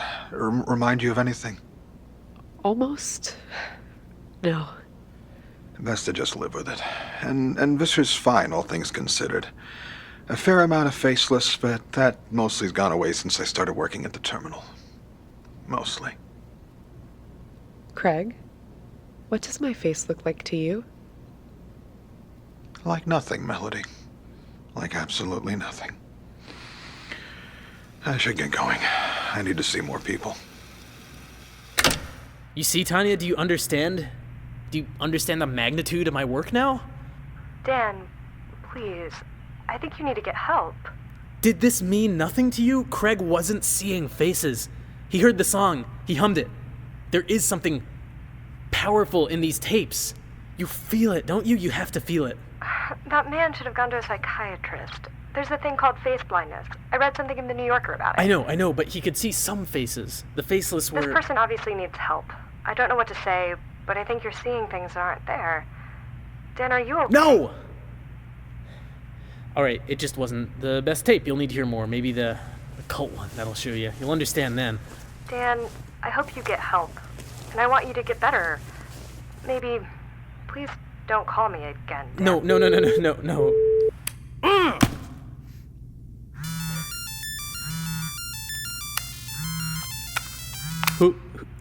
Who is this? Dan, I'm really glad we've got a chance to talk. It's been far too long. Hello, Mr. Davenport. Hey, Dan. Just wanted to let you know that I've been really impressed by your work lately. Really impressed. I know it's a lot to ask, but you've been chugging along like a trooper. Great stuff. Great stuff. Thank you. I feel like we're on the same page now, like compadres. We both understand how important this work we're doing is, don't we? Yes. And I know this work is stressful. I really do. Being cooped up all alone there. I've been managing. I know you have. I really know you have. But I didn't call you just to pat your back. The thing is, as we go down to the home stretch, bottom of the 7th, it's really important that we keep our eyes on the prize and That means following the protocols, Dan. It's my understanding that you played a tape for a civilian. How did you... The contract you signed was really specific, Dan, and there's a reason it was so specific. People aren't going to understand these tapes. Dan, you're a special case. There's no telling what people will do when they hear them. It's the recorder, isn't it? Have you been listening? Dan, I'd like to talk like adults here, but you're making that difficult. You have. Of course we've been listening, Dan. We want to make sure you're doing the best job you possibly can. But you told me. Dan, just listen to me for a couple of seconds. We're all on the same page, remember? Yes, we're listening to you to make absolutely sure you're not violating the protocols. And it's a good thing we did. Who knows, next time you can play a tape for someone who actually cares about what's going on here. We can't let anything affect the work we're doing. And to make sure of that, we need to operate from a base of trust. That trust is just enhanced when we're able to verify that you're doing your job. Are we on the same page, Dan? I think we are. Dan, we're so close to finishing this. Don't you want to hear the end of the story? Let's not get sloppy when we're nearing the finish line. Also, and I really hate to say this because I really do trust you, but if you happen to violate any of our protocols again, and remember turning the recorder off is definitely against protocols, we'll be forced to take legal action against you for breaking contract, but that shouldn't be an issue, right, Dan? No. Good stuff, good stuff. Always a blast talking with you, Dan. Bye-bye now.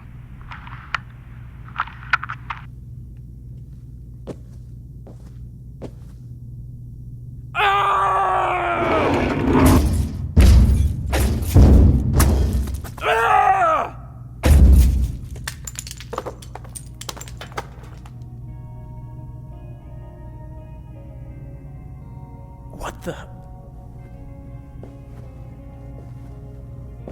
Where does it want me to...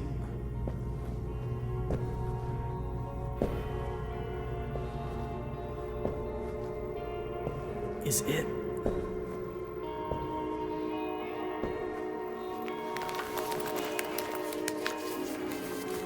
It's a tape, but... Wow.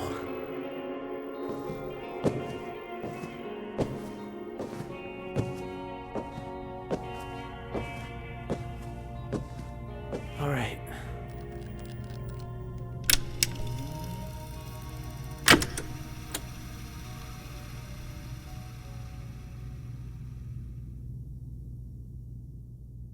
I know this probably isn't a good time to end the episode, but with what's contained on the tape, I thought it was best to split it in two.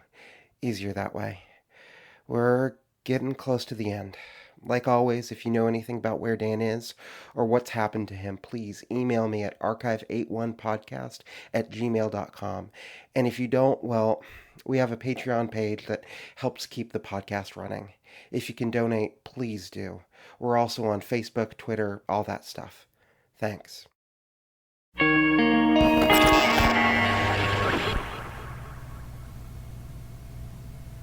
All right.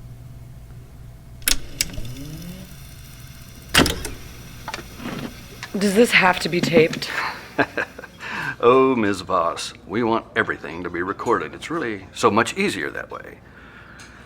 Just think of it as a little eccentricity, a little condition of the whole me being here. Don't worry about it, Iris. Can I call you Iris? I'm going to call you Iris. It's just a formality. By the way, do you know what's good here? Never been, but outside my pay grade. Try the veal. You know what? I think I will. Garson! Garson! Could I get the veal ossobuco? Should I get two? Fennel salad. No vinaigrette. Alrighty. One veal ossobuco and one fennel salad. Of course, sir. Mr. Davenport. It's all right, Iris. I know this must have been a really tough couple of days. Let me just give you a rundown of what we're looking at from my perspective, okay? Then just ask me any questions you'd like. Does that sound good, Iris?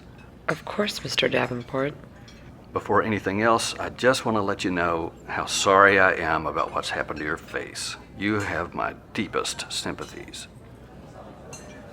So, first off, you got a pile of rubble on your hands, which you're doing a great job of clearing up, by the way. Really inconspicuous, all things considered. We try. You're professionals. I like that. I relate to that. Now, second, you have, how should I put this, an absence.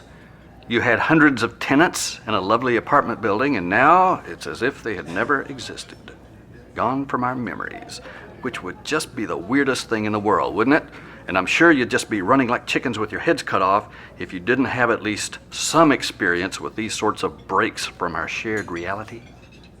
It's all right, it really is. You don't have to respond. I'm just laying out my cards on the table. Now, if this was all you had, you'd probably be fine. Just clear some rubble, build something new on your piece of lower Manhattan real estate, and go about your business.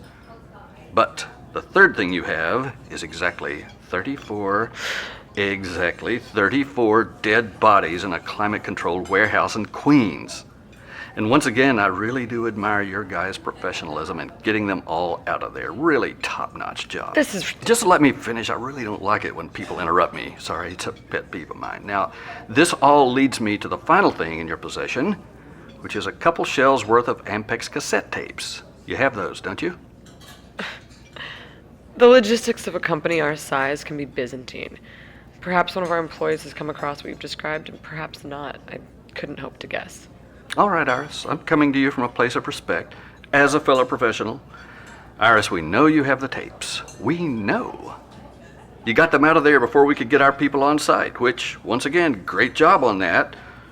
You're keeping them in that same Queens warehouse. We know that. We even know about the uncomfortable dreams your warehouse workers have been complaining about. Iris, once again, I'm just going to talk straight with you. We want those goddamn tapes. If we were in possession of what you described, why would we want to share the objects with you? Well, Iris, it goes back to those 34 bodies. It's a tricky situation, having just a bunch of bodies no one remembers existing. Now, I'm just going to guesstimate that there have been a couple of board meetings around some really nice mahogany desks about how you could dress them up like they were homeless, ship them to some different cities, just leave them on the streets. People die all the time. Or just dumping them in the ocean, some weights, strong enough current, you can be pretty sure they won't wash up on a beach somewhere. Maybe you were thinking of just bribing a crematorium. That's what I do. But all this was predicated on the idea that no one was, well, paying attention to your very special apartment building. If someone, for example, had pictures of people loading bodies into an unmarked van, or even knew the exact warehouse you were keeping the corpses in, why, you might be having to explain why a multinational construction and real estate firm has in its possession 34 chilled corpses. And if you're wondering if we can link you to the warehouse, I'm just going to spoil it for you. We can totally do that. You guys were just a little bit hasty in your whole cleanup process. Oh, Iris, you're worried about the recorder. Iris, hundreds of people were edited out of humanity's collective memory. This isn't Columbo. I'm not going to play this tape in court. And with what's happened to you, that should be the last thing on your mind. I'm really admiring your stoicism in the face of adversity, by the way. Iris, are you all right? I know these... Are you aware of how much energy we put into that building, Liam? Probably a lot. Yes, Mr. Davenport, probably a lot. Bargains were made. We operated in good faith. It was a mutually beneficial agreement. We assumed that it would continue indefinitely. Well, Iris, you know what they say happens when you assume.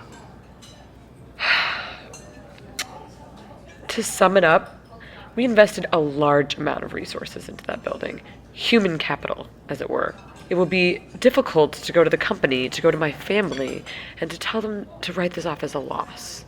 I completely understand, Iris. Let me help you see things from my perspective. I'm thinking that you don't want to spend the rest of your life in an American prison. And I'm thinking that Lars, Lot, Finn, and Issa don't want to either. Now, you probably don't think this is something that we can do. Let me be abundantly clear. That is something we can do. Your company operates under the assumption that it's the only organization that knows anything about the loopholes within our reality. That is a faulty assumption. But all right, jail doesn't scare you. With what you've been through, I can't imagine anything would scare you. The other way to look at this is from a moral angle, from a philanthropic angle. If you gave us the tapes, You would be helping a group of concerned citizens understand the nature of our world and helping them come up with ways to protect all of us against the sometimes incoherent cruelty of that world. Now, isn't that important? Mr. Davenport, was the woman who created those tapes aware she was working for you? Of course not. She simply thought she was doing some archival project? Yeah, she's just a social worker, like talking to people. You know, at a certain point, the archives themselves don't even matter. We pick people who will see a project through, who need to finish the story. So, Iris, what you thinking? Mr. Davenport, you've convinced me. The organization will have its tapes in exchange for a promise of silence. Our lawyers will draw something up. I wish you the best of luck. I can only imagine you putting this power to good use. Wonderful, Iris. I knew we could work something out. See? Professionals. We're on the same page. Also, I really hate to ask, but is there any chance we could have the corpses as well? Pretty please? If you feel that would be best. I really do. I'll work it out with your people. Now, our lunch should be arriving soon, and I, for one, am very excited to try it. Osso Busco. Yum. I'll just turn this off.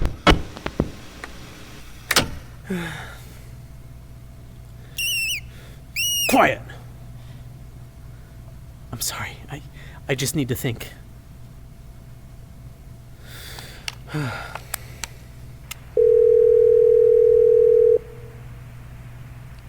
Pick up. Mark here? Mark, hi. Hey, Dan. What's up? Nice to hear from you again. Did you finally break up with Tanya? What? No, what makes you say that? Oh, she's just been posting so many subtweets. Lots of, melancholy kind of mainstream folk music, Starbucks stuff. Anyway, do I finally get to talk shit about Tanya?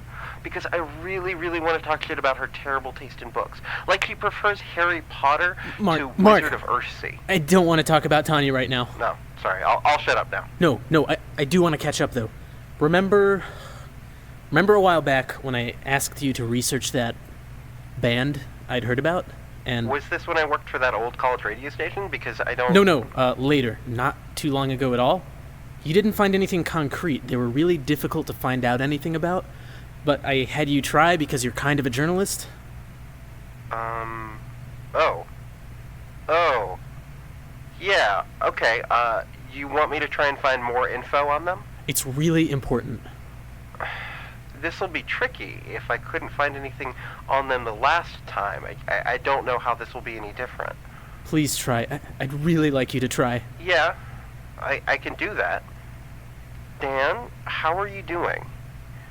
If you'd like me to get some friends together and come visit, I could do that, if you'd like. No, I'm looking forward to this job ending, but I need to complete this. All right. I'll try and find you that info, okay? Thanks, Mark. Okay. We're almost done.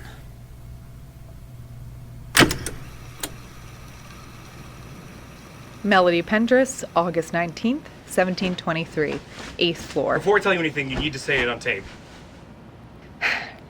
I, Melody Pendris, verify that nothing on this recording will be or can be used in a court of law. That's legally cool. Chris, nothing's gonna happen to you. I promise I'm not out to get you. But yeah, sure, it's legally binding. Okay, yeah. Cool. You know, just had to be sure. I understand. Now... And you're not a cop. You have to tell me if you're a cop.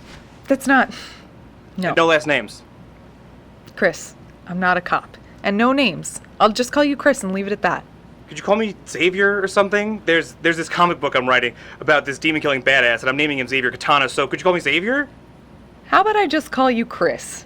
It's easier for me to remember. Yeah, that's fine, I guess. Thank you.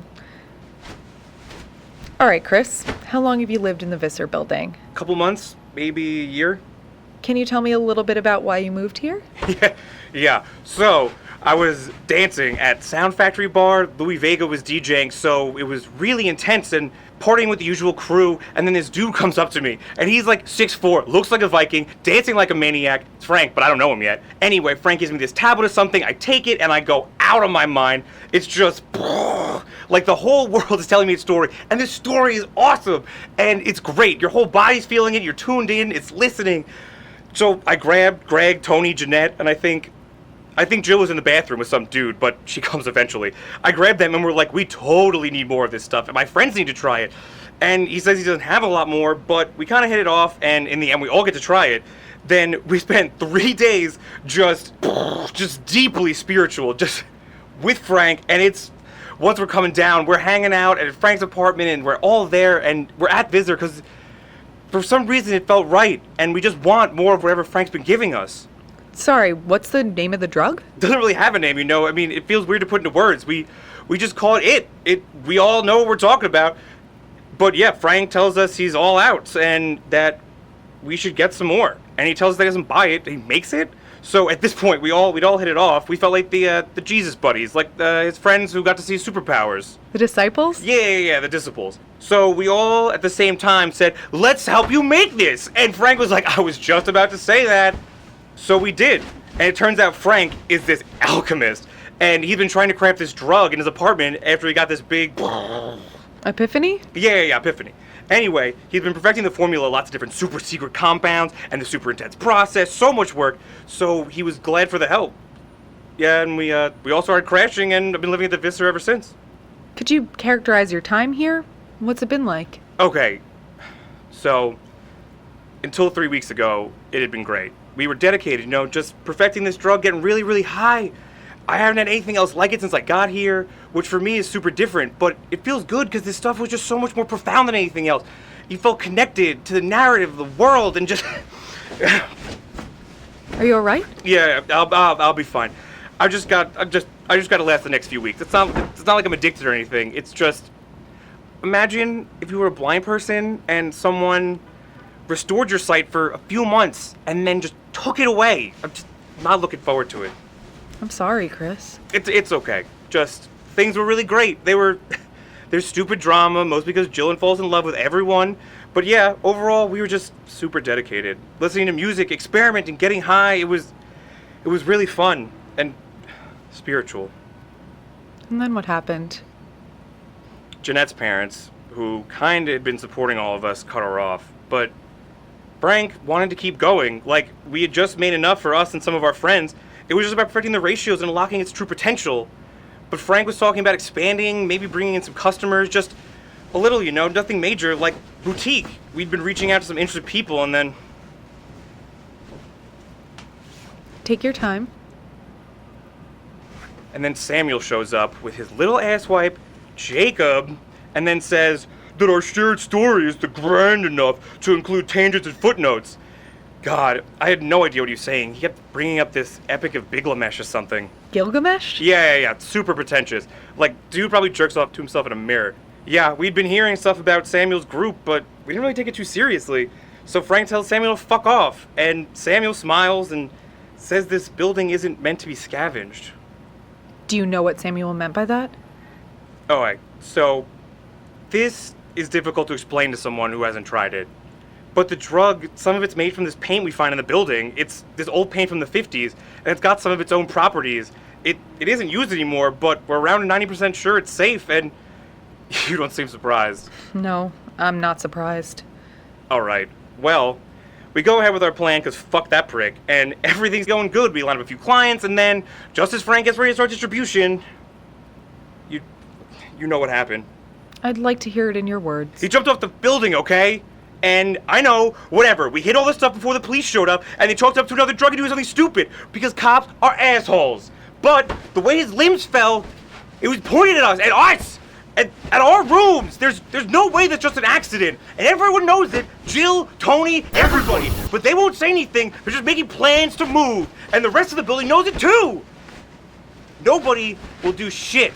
I don't even care if you send this tape to the cops. I'm just telling you, because you're the one person that seems to give a shit about anything that happens in this building. Actually gives a shit. Gives a... Chris, are you all right? I'll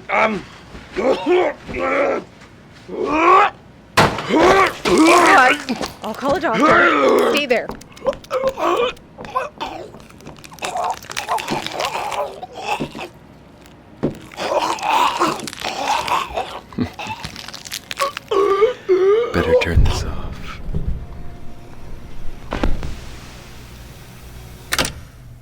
Shit. Shit. Shit, please. Oh, thank God. Mark, Hi, Dan. were you able to find anything new about the band? It was difficult. The band is pretty obscure. But you found something. Yeah, I had to do a lot of digging. There was a photographer near where the band would play. She got pictures for their first album cover of Rubble. But, like I said, there was no record of the band. So, the picture looked like a collapsed building? Yes, it did. And, like I said, this was very, very hard to find, alright? I found basically nothing, and I consider myself lucky, Dan. Okay. That's helpful. Is it? Because I don't know anymore, Dan. I care about you, and I'd like to see you again soon, okay? I'm close to something. I can feel it. I need to finish this story. I need to free myself of it, then I'll see you again. It won't be long. Goodbye, Mark. Dan, come on.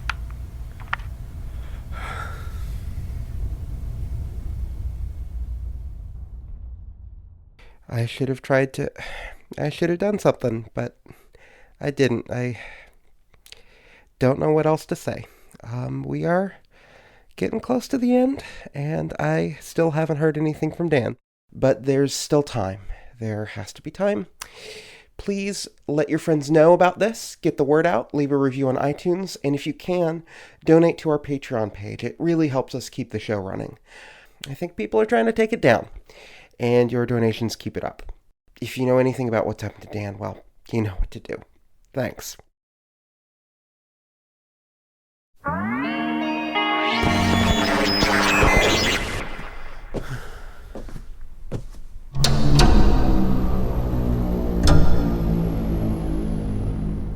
Damn it.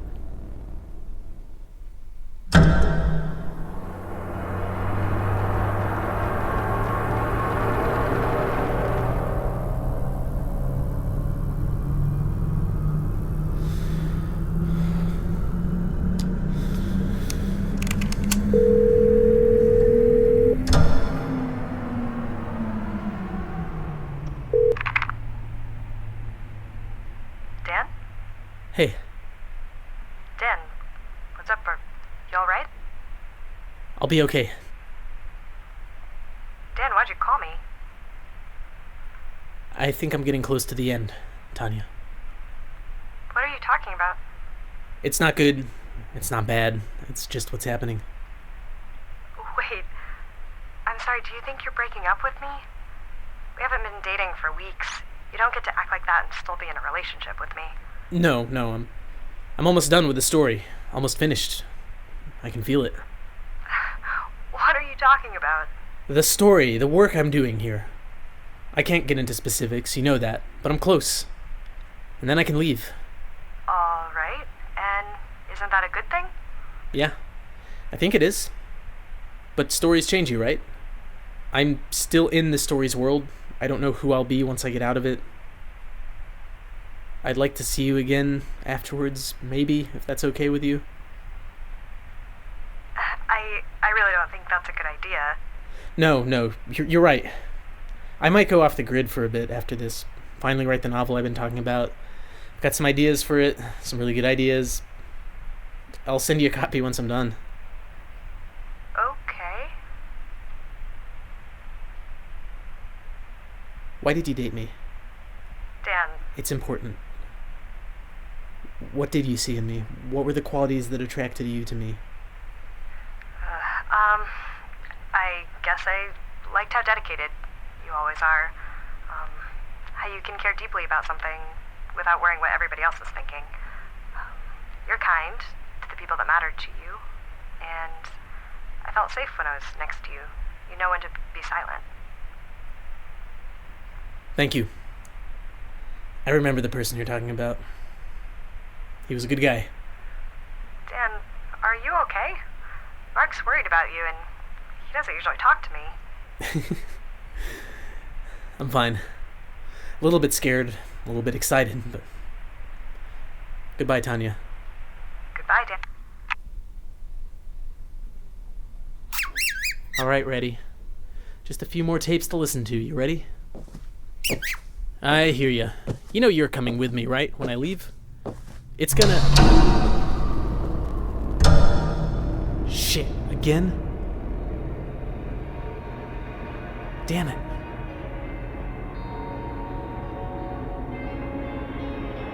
Well, all right. Almost there.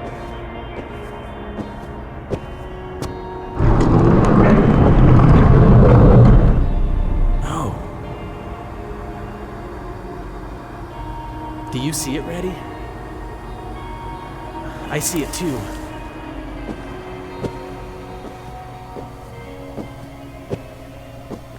Here we go.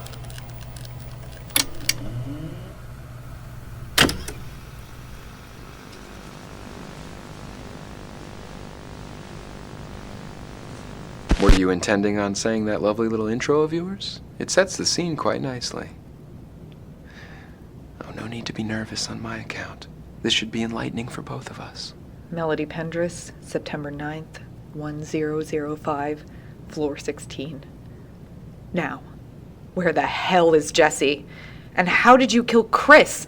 No. First things first. What did you do to Jesse? Well then, right to the point. No concept of foreplay? Are you going to answer the question? Eventually. After all, you've been trying for such a long time to talk to me. Where's the fun in spoiling it? I genuinely do not care about your goddamn backstory. That's the thing, Melody. I think you do. I think you care deeply about hearing my story. The story of this building, the entwining of these two narratives. But you feel guilty about your curiosity. You care about Jesse, and yet you're intrigued by me.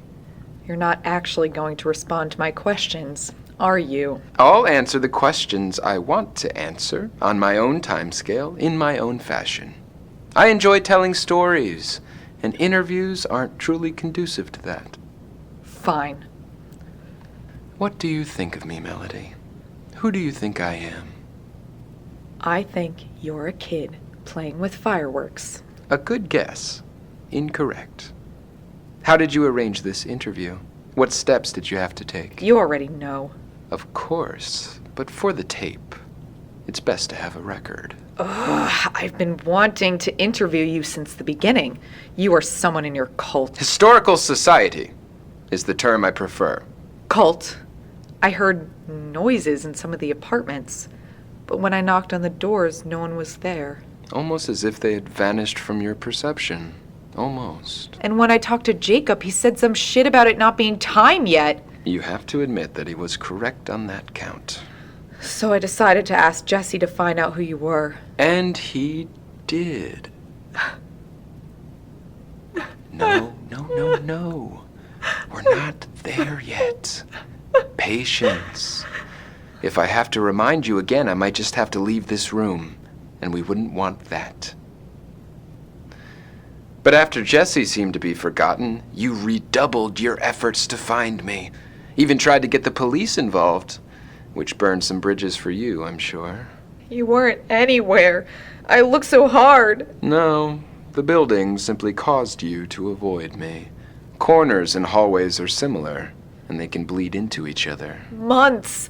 I tried to. I stalked you for months. But I'm sure you were able to gather some fascinating stories in the meantime. I'm sure you were able to find at least a semblance of a community here.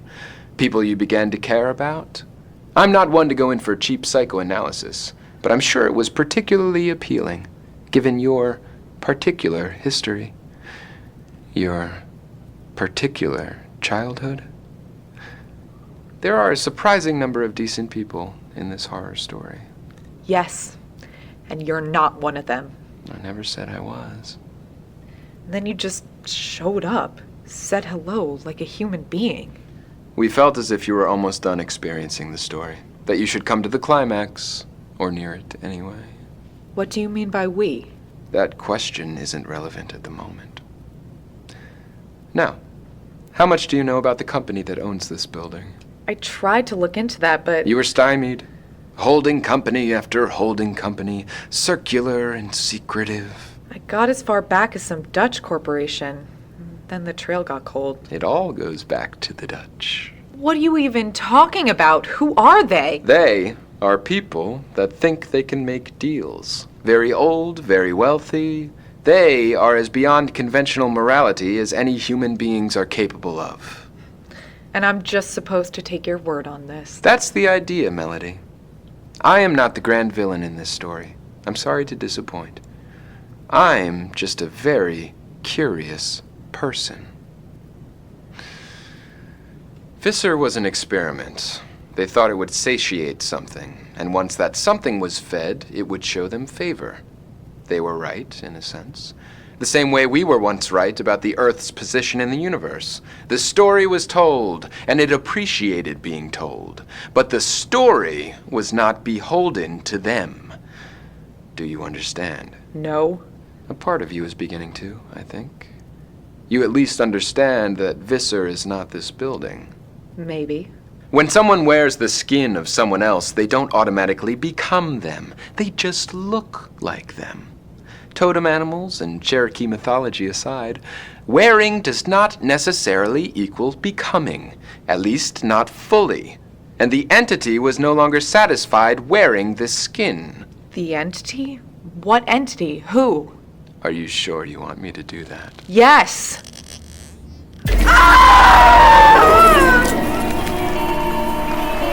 Stop! I warned you. You didn't warn me. I apologize, but no one is prepared for something like that. And even I don't completely understand it. Imagine if I did. I can't wait. Who are you? Like I said, a very curious person. You must have been a person once. Are you still one? Still a person? You're still trying to see the good in everyone. Such a bleeding, beating heart. And yes, I am completely and fully human. Would it surprise you to learn that I was an academic once upon a time? No. No one's ever surprised. But yes, I was living in New York, visiting the more obscure sections of the library, when I heard its call. I came to live here, and everything fell into place after that. Couldn't have been that simple. Yes and no. But what's in it for you? Why are you even doing this? I understand things now. I understand that the weight of thoughts can shape the physical world. I understand that the sun is Apollo's chariot, was almost killed by Rattlesnake, is the Eye of Ra, is Amaterasu, all at the same time. I understand that there is nothing new, that everything happens in cycles, that this is both beautiful and confining. I am a human who sees movement in the space between the stars. That doesn't mean anything. You said you moved here because you heard its call? What's its call? The song. A narrative beyond comprehension. God telling its story to ants. Our minds think of it as a song, so it is one. This is fucking fascinating. But are you going to tell me where Jesse is? Not yet. Almost. And is the next question, what does the building want from you? It is. You'd make a wonderful anthropologist, Melody. Has anyone ever told you that? No matter. Visser wants to be free. Visser wants to be heard. Visser wants more. More sex, more death, more lives, more stories. They gave Visser a home as a gift in return for favors. But they have built Visser a chrysalis. You're its servant. How are you going to help it? The only way any one being can help another? Sacrifice. Jesse. No. This is all about to happen. It all has to be a bit more symbolic for this to work. Fit into themes and leitmotifs. And you just think I'm going to what? Let this happen? Yes. Just like you let Jesse die in agony. No. Oh, no, don't try to get up. Don't worry. Everything will be fine. You are simply a wonderful witness, and we truly appreciate that. This will all wear off in about, 3 hours, at which point things will already be in motion. You may stay if you wish, though I wouldn't recommend it. Please. Are you familiar with 1001 Nights, the original version? No? A pity. Well, suffice it to say that at a certain point the Sultan should have grown bored with the concubine stories. Consider yourself fortunate that you are simply exiled. Oh, I almost forgot. Here. Some recommended listening. I erased the last bits. After a certain point, the screaming just sort of bled together. Jessie had a lovely soul, and those take a while to disassemble for parts. See you in a few hours. I'll be in the boiler room.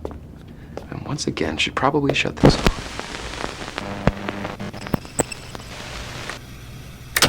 Yeah, ready. I think this is it. I think I can just grab this. And grab these. And I think we're good to go. Come on, ready. We can... Okay, doesn't matter. Ready, come on. No, ready, come on, we need to leave. Ready, just... Come on, ready, just go to my hand. I'll carry you out. Don't be scared, okay? There we go. Just a little bit more. All right, let's get out of here.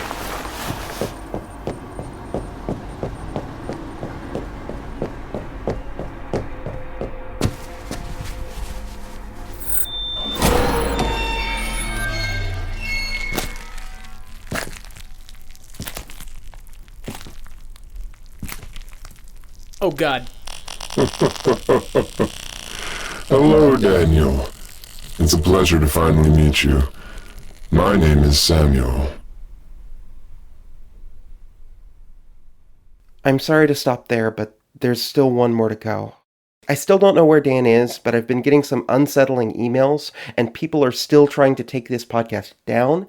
If you can, donate to our Patreon page, and if you know anything about Dan, send me an email at archive81podcast@gmail.com. And if you don't know anything, please get the word out. Visit us at archive81.com. Leave a review on iTunes. Tell your friends. I really think it helps. I will try to get the final episode to you soon.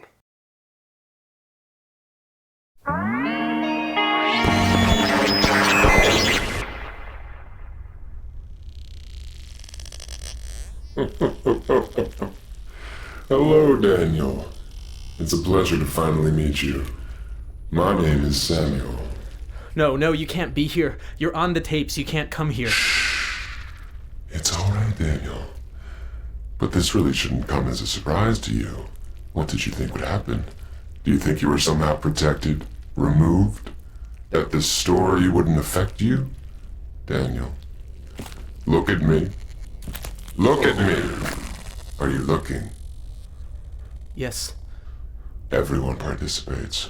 No one observes. Curiosity has its consequences. I believe my current form is evidence of that. Why are you here? Well, Daniel. Oh, you have a rat on your shoulder. His name is Ratty. Aw, come here, Ratty. He's adorable, isn't he?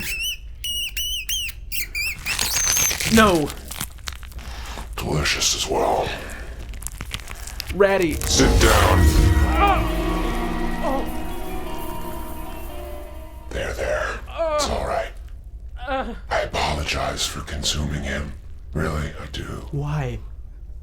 Why did you do that? Ratty was a small but necessary sacrifice. Now, before I finish this work, I would like to thank you. Sincerely. You have offered me the possibility of redemption, of apotheosis, and I am genuinely grateful. No. What did I do? Think, Daniel. What have you been doing all this time? Listening to the tapes? Yes, Daniel. You've been listening to the tapes. I didn't do anything. It's just listening. How does listening to them affect anything? It affects everything. Of course it does. Daniel, stories communicate ideas, and if a certain idea is very powerful, well, some very interesting things can happen. Are you talking about what happened at Visser? Yes, obviously I'm referring to Visser. Melody caught on much quicker, you know that? Far more resourceful. Davenport, help. I know you're listening. Send everyone you can to Archive 81. The police, the fire department. He's not listening. No, you're wrong. See, you think you're holding all the cards, but the people I work for, they understand what's going on. In a couple of minutes, they'll be here, and they'll figure out a way to stop you. You almost make me miss Melody. Almost. Yes, LMG is listening in, but Mr. Davenport? I assume that's your supervisor? He always was a small, meddling man. He isn't waiting with bated breath to your every word. They have algorithms, keywords. It's quite a large operation. Diverse holdings, very third stage, globalized capitalism. Still have no idea what they're doing. Not really. Do you read Derrida? This is, after all, the 81st Archive. I'm sure they don't view you as especially significant. You don't know that. How can you know that? I haven't spent the last 20 years tending bar. Getting back into Visser's good graces required gifts and sacrifices, and information is a lovely gift. But they'll get here. They have to. Oh, of course. Their algorithms are fairly accurate. They should arrive in an hour or so. More than enough time. Enough time for what? For the apotheosis, Daniel. For the becoming. And you have the honor of witnessing it. You are a necessary part of this, Daniel. You have had the pleasure of hosting a small portion of a god. I'll have to relieve you of that responsibility, but you are absolutely crucial. Still are, for a short while longer. You simply need to perform one more task. What do you want me to do? Something you're quite familiar with. I want you to listen to a tape. And if I say no? Why, you won't hear the end of the story. Aren't you curious?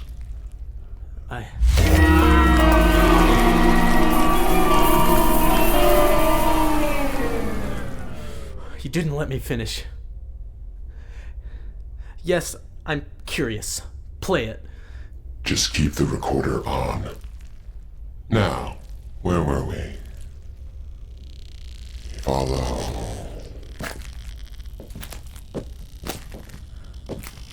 All the way in the back. You didn't hide it particularly well, did you? Now, this is what we're looking for.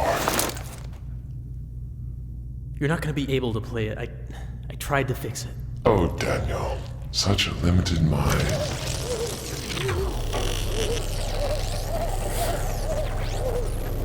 It's all right, Daniel. It's the first exposure to reality that's truly difficult. Now, to listen. Just right in here and press play? Yes. I'll pick up where you left off, if that's all right. Wouldn't want to waste anyone's time.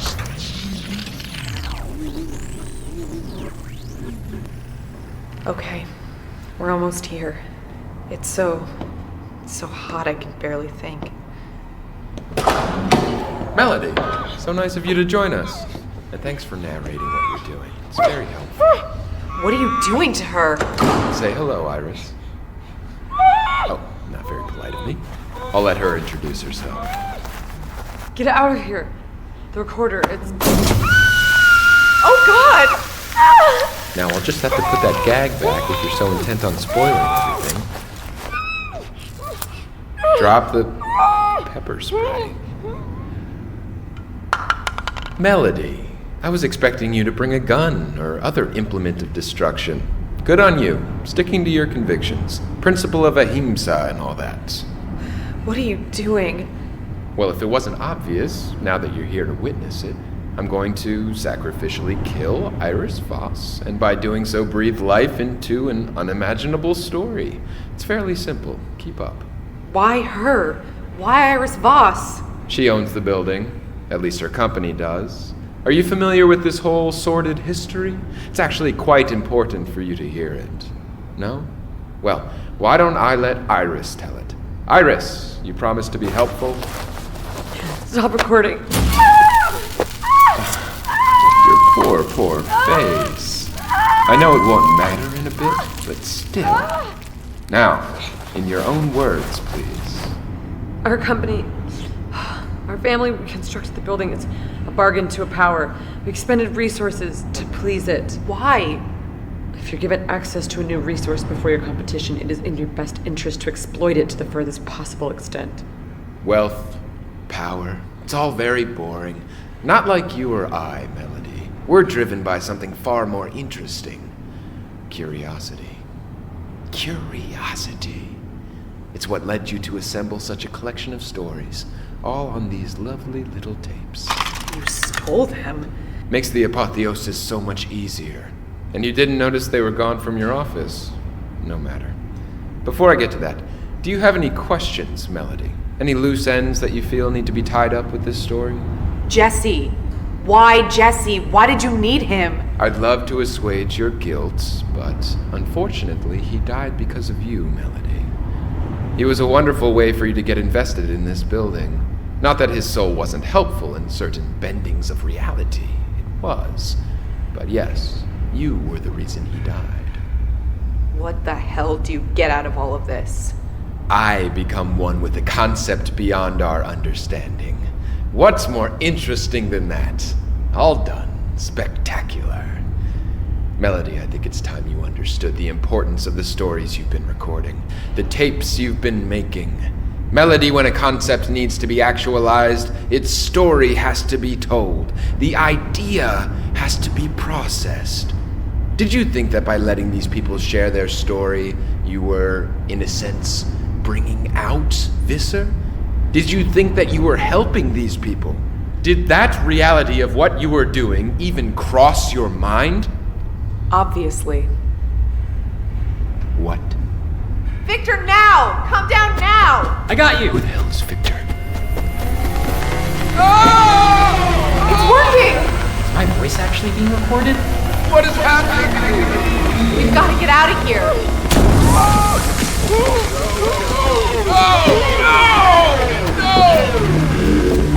It had to record. I don't...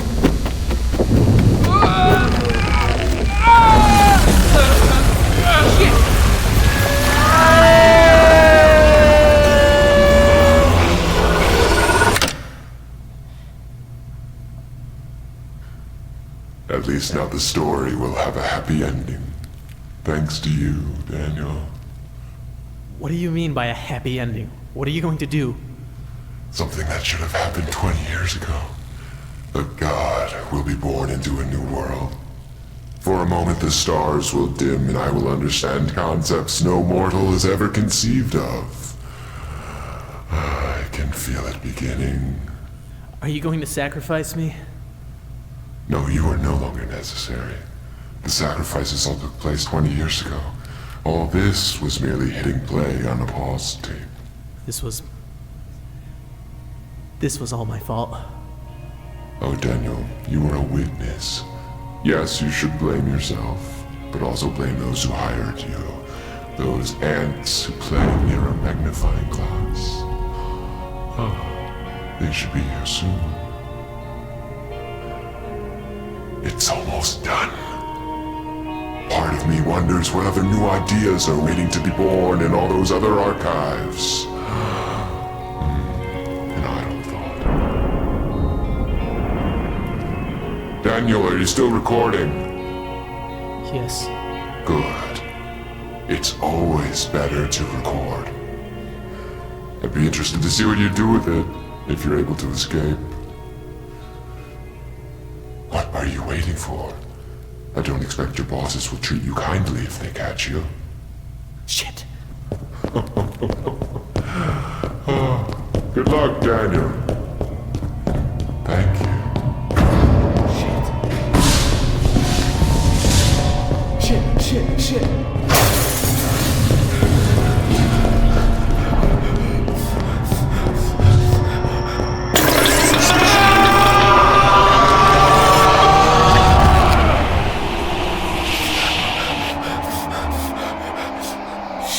Did I just... Oh, where the hell am I? Shit.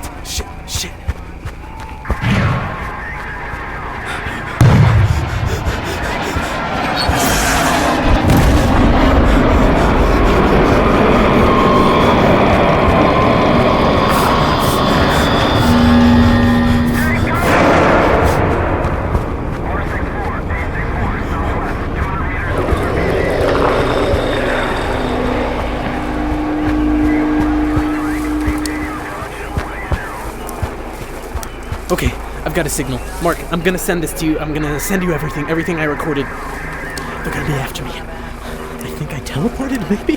But they're still close. I know they are. Listen, I want you to get as many people as possible to hear this, okay? Samuel had this idea that a story like this could bring whatever evil god he worshipped down into our world. And he's right. With the things I've seen, he's right about that.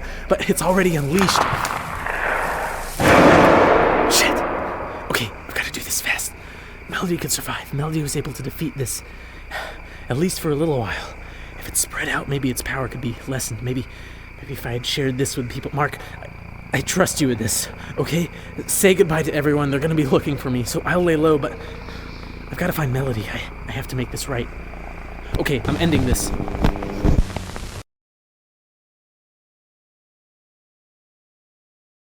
So, that was the last tape.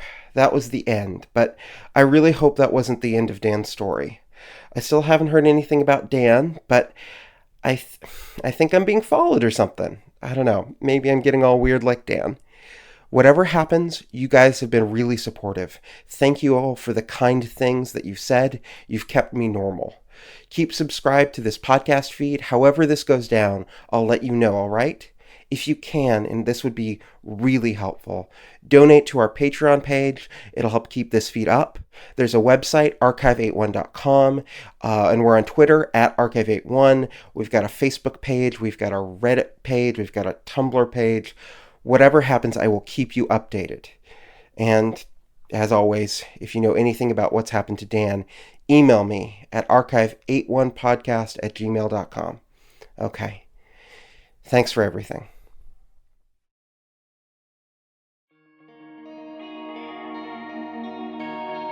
Hey everyone, this is Dan from Dead Signals, the real life Dan, not the character.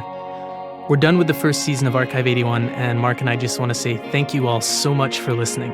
Thanks for the kind words, for the reviews, for emailing us your conspiracy theories about the Visser building. It all means a lot to us, and we couldn't have crafted this weird and wonderful tale without you. We'd also like to give special thanks to our Patreon supporters, whose donations help us pay for things like hosting costs, actors, studio time, and other expensive tools of the trade. We're hard at work right now on Season 2 of Archive 81, which will come out towards the end of the year. But, to tide you over until then, we have a brand new audio drama podcast coming out in just 2 weeks. It's called The Deep Vault. It's a sci-fi adventure story featuring robots, gunslingers, the apocalypse, and more. You can subscribe to The Deep Vault right now by searching for it on iTunes or wherever you download podcasts. And you can learn more about The Deep Vault by visiting deepvaultpodcast.com, liking The Deep Vault on Facebook, and following The Deep Vault on Twitter. Finally, to give you a little taste of what it sounds like, here's the official teaser trailer. Stay tuned, and remember, record everything.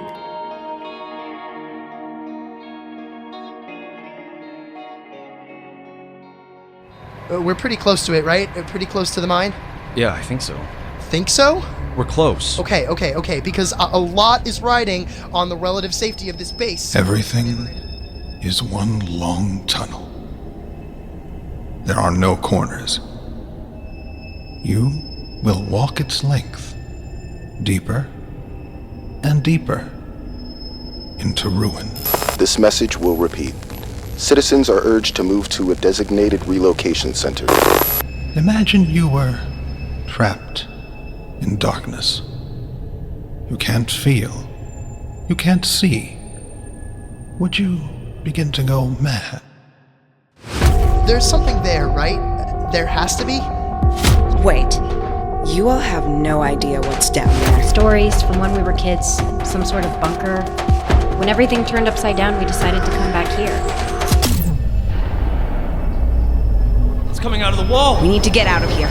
No. The ladder's retracting. It's our only way out. Get behind cover!